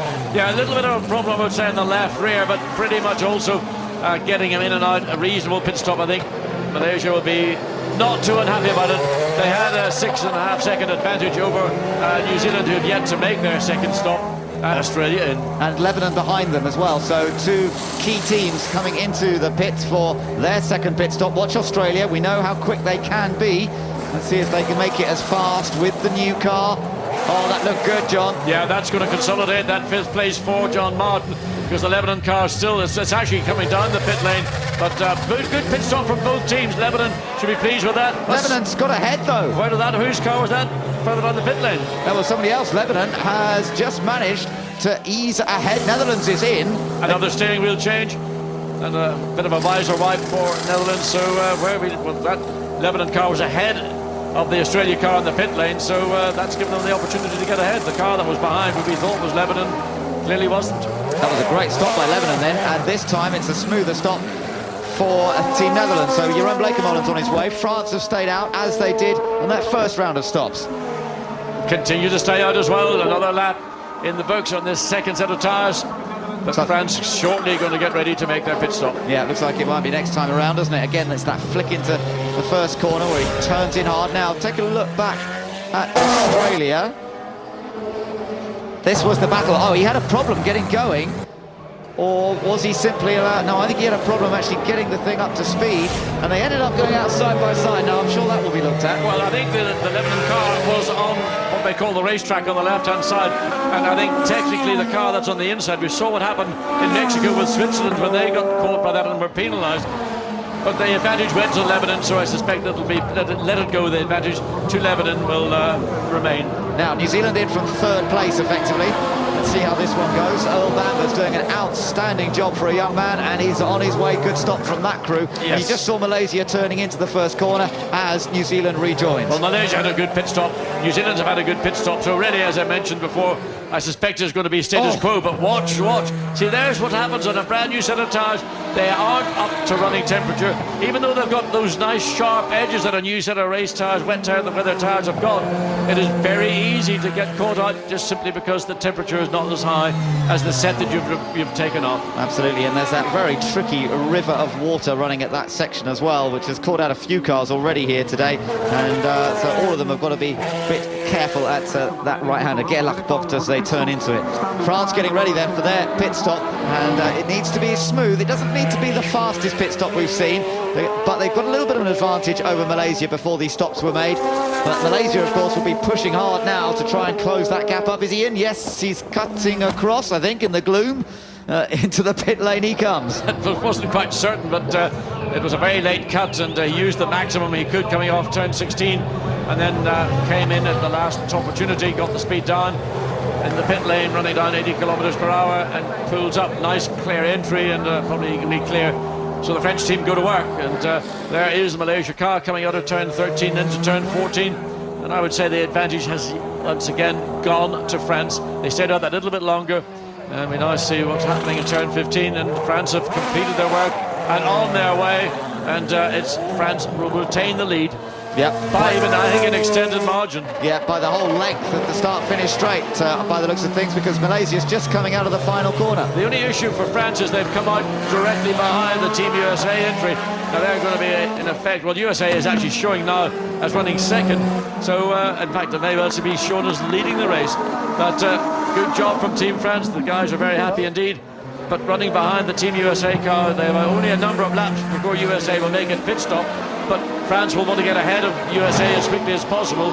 Otherwise, he will lose his momentum, and consequently, that will allow Malaysia to catch up. You can see just how much he's fallen behind that USA car already. There's Malaysia coming along what will be in effect in second place in a couple of laps' time. Yeah, but they lost out there once again, Malaysia, because he was definitely, the gap was down to 5 seconds, wasn't it, if you remember, before they started making those pit stops, and the gap is a great deal bigger than that this time around. It looks as though it's up to about 8 seconds, I would say, so that's something to Team watch Australia out for. under investigation. Right. And that again is for that incident where we saw Lebanon and Australia leaving the pit lane side by side. Wait to see. I mean, I feel that there's no advantage or disadvantage to either team, and it'll be investigated. Hopefully no action will be taken. So Loic Duval, can he keep it together for the remaining 11 laps of this race to take a victory at the first event of this 4th season for Team France, the team that has won more individual races than any other in the history of A1GP. Winners, of course, in the first season of the entire series, and they've struggled to challenge for the title quite as effectively since that first year, but they still have more wins than any other nation. Across the line he comes. We'll get an idea on that gap. Malaysia just coming through the final corner. Australia there, Alan Jones. And of course he's talking about that pit, what happened in the pit lane. That's why they know they're under investigation. So they're discussing the situation and wondering how it's going to be dealt with by the stewards. Meanwhile, Lebanon and Australia are close to one another on track. Yeah, I mean, it's going to be sorted out on track unless the stewards get a hand in it, and they may decide to apportion blame, and a penalty could be awarded to Australia. Cars are not allowed to go out side by side. That precedent was established very clearly in Mexico last year with Switzerland. So confirmation of that investigation going on. But Daniel Morad for Lebanon driving very good stuff at the moment. He's in 5th place, and after one or two little incidents, and he had that moment where he did a complete 360. He's brave though, isn't he? You know, even when he has a moment, it doesn't stop him pushing and driving hard. Let's look again and see. There's the Lebanon car coming behind, and it's as if the Australia car sort of bogs down, and Australia tried to force the issue, but the momentum and the right in this issue clearly are on the side of Lebanon. And well, did he pinch? I think they might have had contact actually. It was very faint contact, so it might be because of that. Alan Jones will stand and argue his corner. Not very happy. And USA off. Charlie Kimball is off. Oh, can you believe it? When it looked as though they were going to get a solid point-scoring result, they had left it late. And he just set a quick lap there. Previous lap was a good one, John, and he was going well, but those tyres obviously had a few more laps on them. He's shaking his head. He can't believe it. It wasn't just a good one, it was the quickest one of the race. Wow. 1:47, 1:16. Michael Andretti looks at the screen. He's seeing the pictures that you're seeing back at home. Charlie Kimball having just set the fastest race lap of anybody, and then throws it into the gravel trap, and it's all over for Team USA. What disappointment. Oh, you can't believe it. You have to feel he's such a likeable young man, so enthusiastic, a man who was diagnosed with diabetes a couple of years ago, had to stop racing for a while, but got it all sorted out. He monitors his blood sugar levels. Even during the races he can monitor it. He's got an implant that allows him to do that, and so it's fully sorted. But what happened here? Let's take a look, John. Yes, again, the same thing. That quick exit out of turn 7, and look at the speed of the car. I mean, very fortunate. That's a steeply cambered gravel trap, and that brought the car to a standstill. But again, that corner 7 catching out 3 drivers, 2 in big-time accidents for Michael Andretti and for Team USA. Little damage to the car, but damage to their pride. They thought they were clearly on for a good points haul here this afternoon in the feature race. These conditions are extremely tough, but he'll be kicking himself for that one. It is turning into a timed race now, John, as you mentioned earlier. No way we can go the full 40 laps in these conditions, and the slower pace, and of course with safety car having been out there. So we now have just under 7 minutes plus a lap to remain in this race, and it's looking good for France with a 7-second advantage over Malaysia and maintaining a quick pace. New Zealand still running in a very strong 3rd. And Lebanon in 4th, but Australia not far behind. No, and there we go back to this battle, whether it actually is a battle in real terms, while the stewards investigate that incident at the exit of the pit lane between Australia and Lebanon. John Martin, he'll be in there racing. He knows he sees a car ahead of him. He will be advised to race that car as we go back to Clivio Piccioni or Monte Carlo there all the way down. Well, they're in 6th place. They've got points, first points, potential points for Monaco, another new entrant into A1GP and picking up points at the first event. Absolutely right, yes they are, and indeed the cars that are a couple of laps down are also with a prospect of scoring points, and that means that China could score some points, and would you believe it, Korea could score a point here today because they're still running and they're in 10th position, and points pay down to 10th place in the feature race. Well, races in these conditions are really what you describe as a punter's race. You take the wildest odds you can get on the most unlikely outcomes, and those are the under control and out of control. Oh, it's Lebanon. Lebanon has hit China on the main straight, and it's taken both cars out. Would you imagine it? That is a very heavy shunt for the Lebanese car, pretty much losing no speed at all and going into that tower wall at the end of the Tarzan hairpin. There's the China car, Hu Pingtung. He was a passenger. We saw that happen to Lebanon in the sprint race, but this time, Daniel Murad's getting out of the car, but that was, we don't know what happened. We'll have to have a replay of that, but he looked like he lost virtually no speed whatsoever, and safety car for the second time today has been deployed. What did he do? And again, back end of the car, under braking, and the car's just, in fact, the impact speed, it was the way the car spun around after impact that looked more nasty. Again, there's a puddle on the outside there too. And that's what caught out Murad. We saw and he just simply slammed into the damage to both cars. Very heavy indeed, and of course bouncing over the gravel trap. And that's a 60-mile-an-hour impact into the tower wall, and trying to take an out innocent party and all that.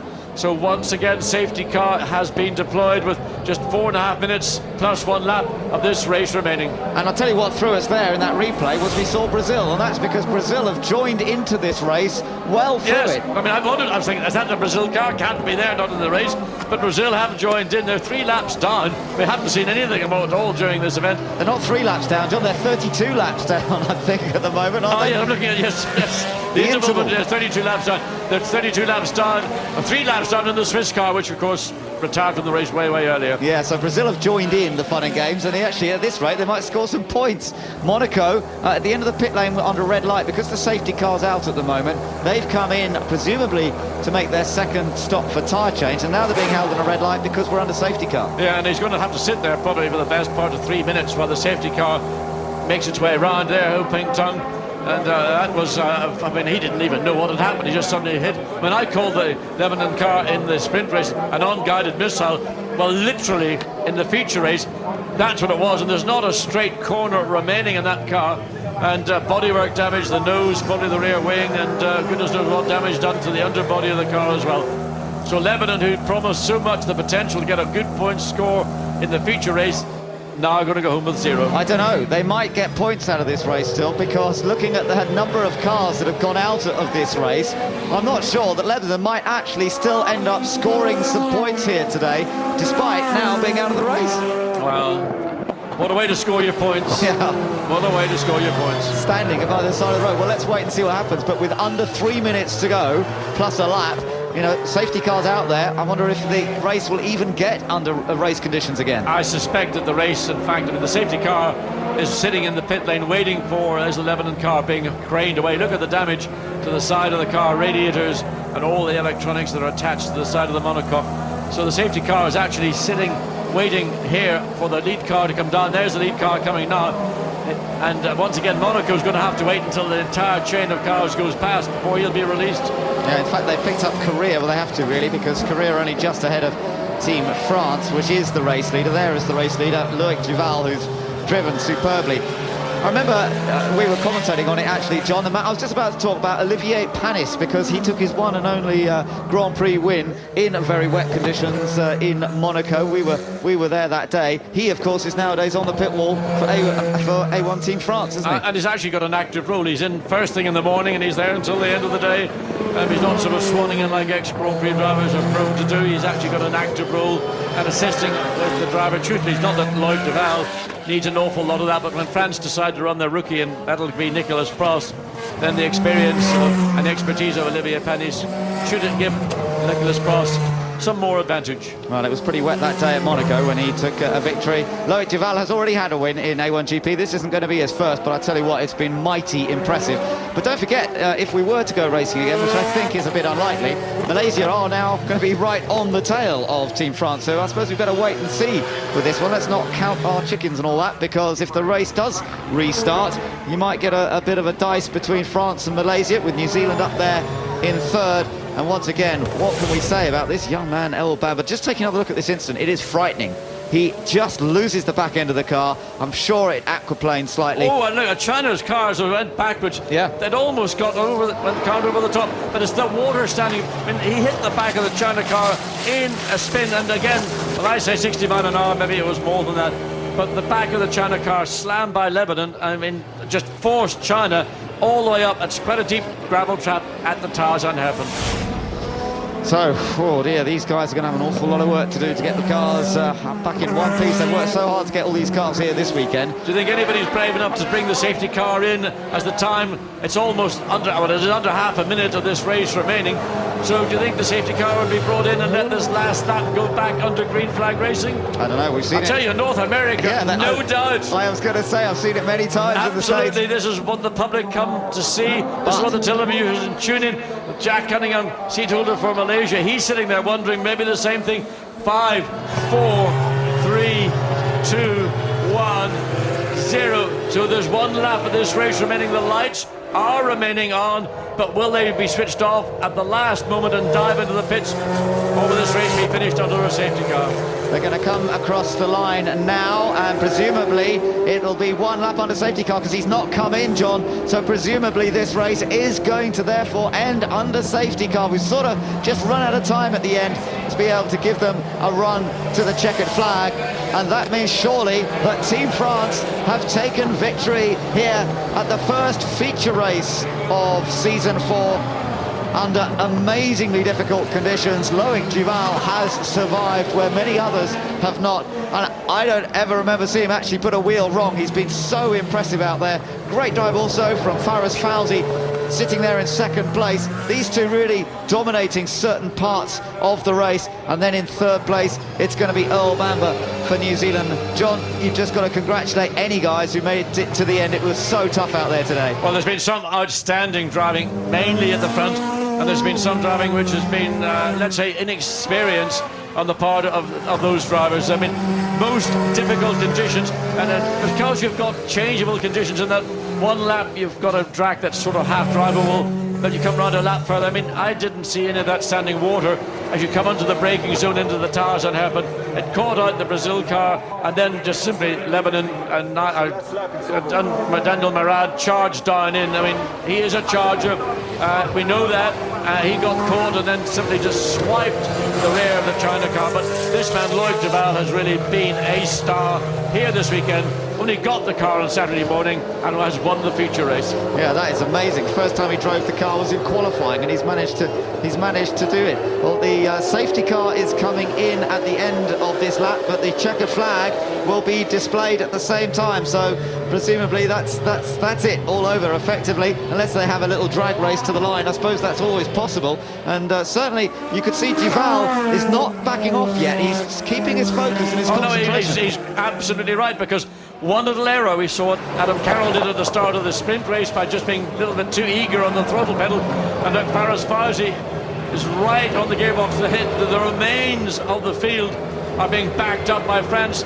Loic Duval's going to wait until he gets out of turn 14, then he's going to take advantage of leading this pack, get on the throttle, get the drive. There it is. I mean, even I could work it out. Yeah, great stuff from him. Oh, he's backed it off a bit again. He's backed it off a bit. He's not gone yet. But be careful doing that. Now he goes, and it's a drag race to the line for the victory here at Zandvoort in the feature race. He's absolutely flat out already through Harry Lyndike corner. Are we going to see any place changes on this final lap? Let's see as they come across the line. France wins in the wet at Zandvoort. The first feature race of season 4 taken by France. Second goes to Malaysia. New Zealand is third. Australia finishes fourth. The Netherlands takes fifth, and it's going to be Monaco who finish in sixth position, with Lebanon, I am sure, still taking their first points in A1GP despite being out of the race. But France have done it. They've taken the victory. Malaysia, though, are now leading the championship, courtesy of a win earlier on and second place in this one. Well, I mean, a superb drive by Loic Duval. All you can say is that was a masterclass in driving in the rain. He showed us some of his techniques very clearly. He managed to steer clear of some of the very deep puddles, and that puddle at the end of the straight, I just saw it on the cars as they came through. It really is a deep puddle. Eric Boulet for France, he is so happy once again to be leading a team that really had a drought all the way through the third series until they won that race in Australia. Yeah, that's right. It's the second win for Loic Duval. It's the 15th win for Team France. Let's get down to the pits and hear from the team. Olivier, congratulations. Loic didn't get in the car until qualifying and now a victory. Yeah, well, I mean, we need to say really well done to him. I mean, on this condition, what he can do for all day long was fantastic. I mean, the team doing well because we just received the car yesterday morning and he just did 6 laps yesterday. I think well done to the team, really for the French team, and well done to Loic too because he did really well. You won a race in atrocious conditions in Monaco in 1998. It compares to this, doesn't it? Well, for sure, is when this condition is hard. I mean, you see the very good driver, and I think Loic proved he's quite really good today. Thank you very much, Olivier. It's worse outside of the car, he says. Jean-Paul Drieux there, the man behind the engineering side of things for Team France, and what a day it has turned out to be. You know, Nicolas Lapierre had a chance of winning here at Zandvoort a couple of years ago, and then they had a problem in the pits, and then a gearbox problem that stymied their charge. Lapierre and Alexander Premat were the two dominant drivers of that first season of A1GP in the French car, but it's Loic Duval who's managed to achieve something special here today, to win in absolutely atrocious conditions, bring the car home safely, ahead of Team Malaysia, New Zealand in third, and Australia. What a result for Australia too, in fourth place. Let's listen to some team radio. Okay, Loic, well done, well done. Yeah, well, that was the congratulations to Loic as he crossed the line there, having taken the win. Just to mention though, as I say, Australia, a very important fourth place finish there for John Martin for Team Australia, and when you consider what a horrible time they had on Saturday, you just have to say well done to John Martin. Looking further down the list of results, Netherlands in 5th, Monaco in 6th, so they have scored points here today.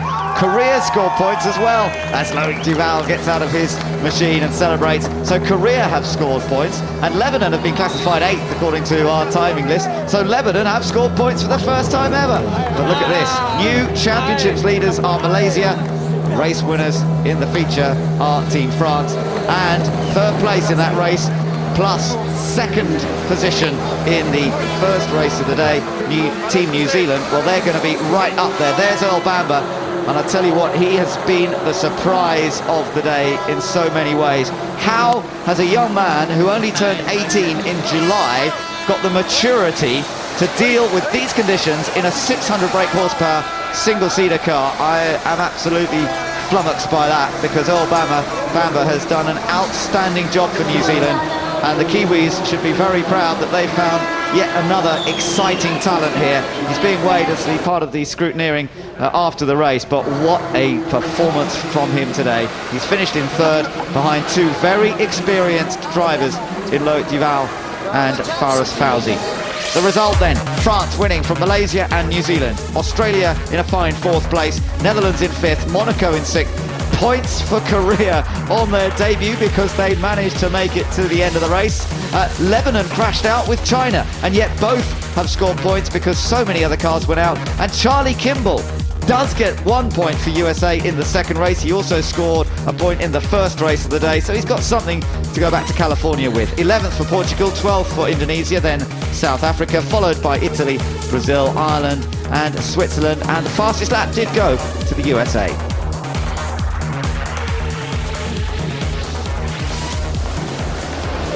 Well, what a day we've had here, and in those sort of conditions, but still the fans have had something to watch, no doubt about it. Let's get back down to the pit lane for more reaction. Clivio, well done, first points for Monaco. Yeah, I'm pleased. I mean, it was very difficult condition, and to finish the race, any place was a win, I think. The first thing you said going out of the car was that it was terrible out there.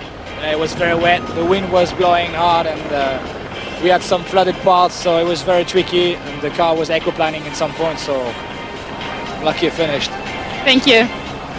Well, he has finished. He's finished in 6th place, and that's a good effort for a brand new team. Look at the garage there. They've got the Monaco on the side panels there inside the garage, and they are proudly representing their nation, as of course all the drivers for their respective nations are in A1GP. But I have to say, there's an awful lot of damaged cars to be repaired. These teams have worked so hard to get the cars here to Zandvoort. Well, they're going to have to work equally hard between now and round 2 in Chengdu. The good thing is that they've got about a month, but I say that, in fact they haven't, because the cars will of course be shipped out there, and they'll be taken off the teams and transported across the world, so they won't actually have a great deal of opportunity to make some of the repairs that are needed. And it might actually mean it's a very late night again tonight for a lot of those guys who've had very little sleep over the last week or so. Now, I said Malaysia was leading the points. In fact, bearing in mind the extra bonus points, look at that, we've got a tie for the lead between Malaysia and France. So what a great situation to be in. Of course, France got the fastest lap earlier on today, so that's the extra point that they've gained, and that means that there is a tie at the top of the table between Team France and Team Malaysia. Loic Duval up onto the top step of the podium. Second time he's achieved that in his career in A1GP. Joint series leaders there for Team Malaysia, having a victory earlier today and now a fine 2nd place, and a stunning A1GP debut today for Earl Bamber of Team New Zealand. Time for the presentations then, and the face on the right might be less familiar perhaps to followers of A1GP and other international motorsport, but what a talent New Zealand have found again. And it's not the only one, because they've also got waiting in the wings Chris van der Drift, who tested the car and busy wrapping up the championship himself this weekend. And New Zealand have these new young drivers with a lot to prove, but also they have already shown that they are going to be major contenders once again. We know how good the car is, we've seen that over recent years, and they desperately want to try and win this title. They finished runner-up the last couple of years. Well, it's a tall order to ask their new young drivers to perhaps try and take the title, but that's a great start. And Faraz Fawzi, he picks up a silver medal to go with the gold medal that he won earlier on today, and that is very much his best ever weekend. Malaysia have had the double win one weekend. That was in Brno a couple of years ago in the Czech Republic for Alex Young, but they've almost matched that here today with a win and a 2nd place. But Loic Duval, who sat and drove the car for the first time in qualifying just yesterday, has come through to take a 3rd place in the sprint race, and now he takes the gold medal. Presented his trophy by the Dutch Prime Minister, and what a perfect start to the season for him. Olivier Panis, the rest of the crew, congratulates him.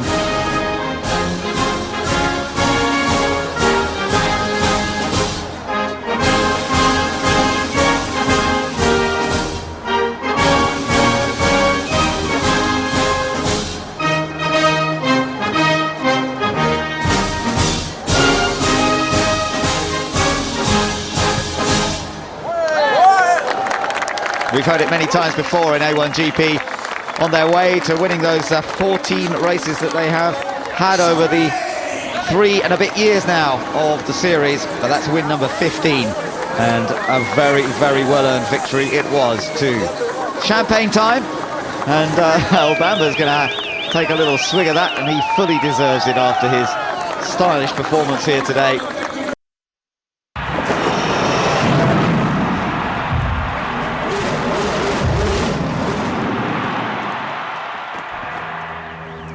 Welcome back. A1GP has its first race winners of the new season. The feature race belonging to France, and that man there, Loic Duval, very happy with his trusty steed. And a reminder that Malaysia, finishing 2nd in the feature, took the sprint a little earlier as well. So, confirmation of the feature race result then. A top spot going to France and Loic Duval, her first win since Sydney last season. Malaysia finishing in 2nd, a 1-2 for them this weekend. New Zealand in 3rd with Earl Bamber in the driving seat. 2 wins for him in his first race weekend of A1GP. Quite a feat for the New Zealander. Tony Jardine and Johnny Kane trying to keep up to date with all that was going on the track there. I suppose, Tony, what we must do is just congratulate those that finished. And A1GP for making it through. The weather's thrown everything at them, all the technical delays and problems. It's happened. The first race against the odds and the weather that did everything it could. They finished, OK, it was 7 cars and a lot of smashes along the way, but what excitement, what a kick-off. Yeah, what high drama. 17 cars started race day. It was a reduced grid, of course. Just the 7 finished. Let's take a look at how it all ended up in the feature race. Just crash after crash after crash, Tony. It was. I mean, that was China going off. Yeah, and Ireland, unfortunately, a very poor weekend for Ireland. Really had high hopes for them. Again, Lebanon, Italy and South Africa. Just treacherous conditions. You could see the guys were really struggling out there. How big a test of driver skill is this out here? You can't really get conditions much worse than that, to be honest. The guys have no traction control, but what we've seen today is a lot of people losing the rear on braking, actually, which has caused most of the problems. Yeah, and we saw Korea going off. This was Portugal going off as well. Albuquerque's had all these point finishes. He's the really hot kiddie from the second half of last season. So we're seeing a lot of broken chassis, broken suspension. Now this was just having set the fastest lap, Charlie Kimball from the USA, who only got the call up on Wednesday. This was the worst accident, of course. Murad for Lebanon losing it, going on the other side in the water and then taking out the other team as well. That was a big, big crash. It was the last thing that this series needed, bearing in mind the fact that we know there's a limitation on car parts at the moment. Yes, it certainly was the very last thing. Having said that, there is a little bit of a gap. They're going to still work very, very hard to get things ready in time for China. And that was the Chinese team there, and I think we saw at one point their car actually got airborne when it hit the gravel trap, and actually Murad went in head on. So you have to say, for URT Composites, the guys who built the car down in Bognor Regis, and obviously for John Travis as well, and all the people at Ferrari, that was the big crash test there on behalf of the FIA, the practical one. That was a huge, huge crash. I was a little pessimistic when I said that only 7 finished today, because in fact it was the 9. So 9 out of the 17 that started did finish a race day. A tough introduction as well, Johnny, for the new teams involved in the series. Yeah, certainly. I think this weekend there's been 2 teams. Well, certainly today's racing, there's 2 teams that really stood out, France and Malaysia. Both their guys pretty much a level above anybody else. Loic Duval started 11th in the first race and came all the way through to win the feature race, so a fantastic weekend. Let's take a look at the 3 on the podium now, just collecting their awards. Has been a good weekend for Loic Duval all in all. He's so consistent, isn't he, Tony, in this series? Well, he has been France's saviour. Last year with his consistency and then getting the first win at Eastern Creek, which he did. He'd had so many podiums, all those 2nd places and 3rd places. The consistency, but he knew he was very, very fast, but he was taken back to Japan to go back and do his Formula Nippon and his GT racing, and they missed him because they got other drivers in and they really didn't do the job. Frank Montagny, he was not particularly good. An especially good one too for Team Malaysia this weekend. Would you have thought coming into this race weekend that they would have been the shining light? Well, they're a pretty strong team. They've won 4 races before, and Farouz has done a lot of racing in the UK and in Europe. So the weather conditions wouldn't necessarily suit a Malaysian, but he has done a lot of racing here, British F3, Formula Renault, and he's been pretty quick. He maybe didn't win races, but he's been very fast, and he proved his worth today. And a brief word on New Zealand's Earl Bamber. Could he be the new star of the show? I think he's been the most impressive of all of them, because he only won his Asia Pacific Formula BMW age 16. He's been doing the V6 with Renault at 18 years of age, and he comes along in these drastic conditions, really tested with the most powerful car he's ever driven, most sophisticated car, and he's got on the podium twice. That's a brilliant effort. So New Zealand must be rubbing their heads together. Colin Giltrap think, I've got my new hero. A good start from A1GP despite the reduced grid. What we do know is that in 5 weeks' time in Chengdu there will be a full grid up and running. A1GP, the series is off and running, of course. There's more motorsport action coming your way tonight as well. The NASCAR Sprint Cup continues with the AMP 500 live from Talladega Super Speedway from 7 on Sky Sports Extra. The next of our A1GP action comes from China, qualifying 8th of November, 7 a.m. Sky Sports Extra, race day on the 9th, 6:30 under the red button. Now, if you're not washing your hair on Monday night, then treat yourself to a laugh or several. Tony Jardine somehow convinced me to be his rally wingman a few weeks back. I'm still ruining the decision, unsurprisingly. Good luck. Last stage. Let's make it a good one. 5, 4, 3, 2, 1, go. Okay, all right, done that.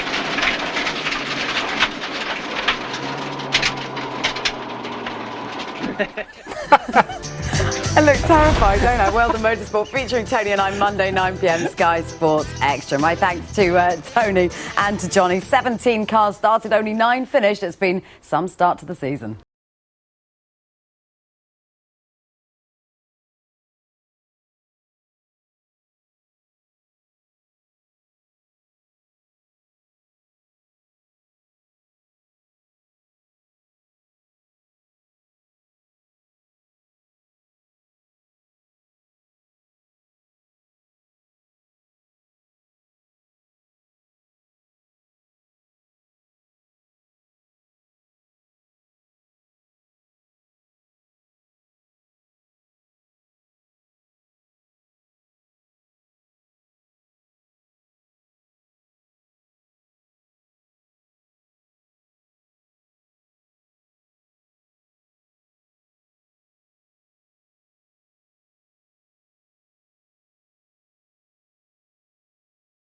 Sports.com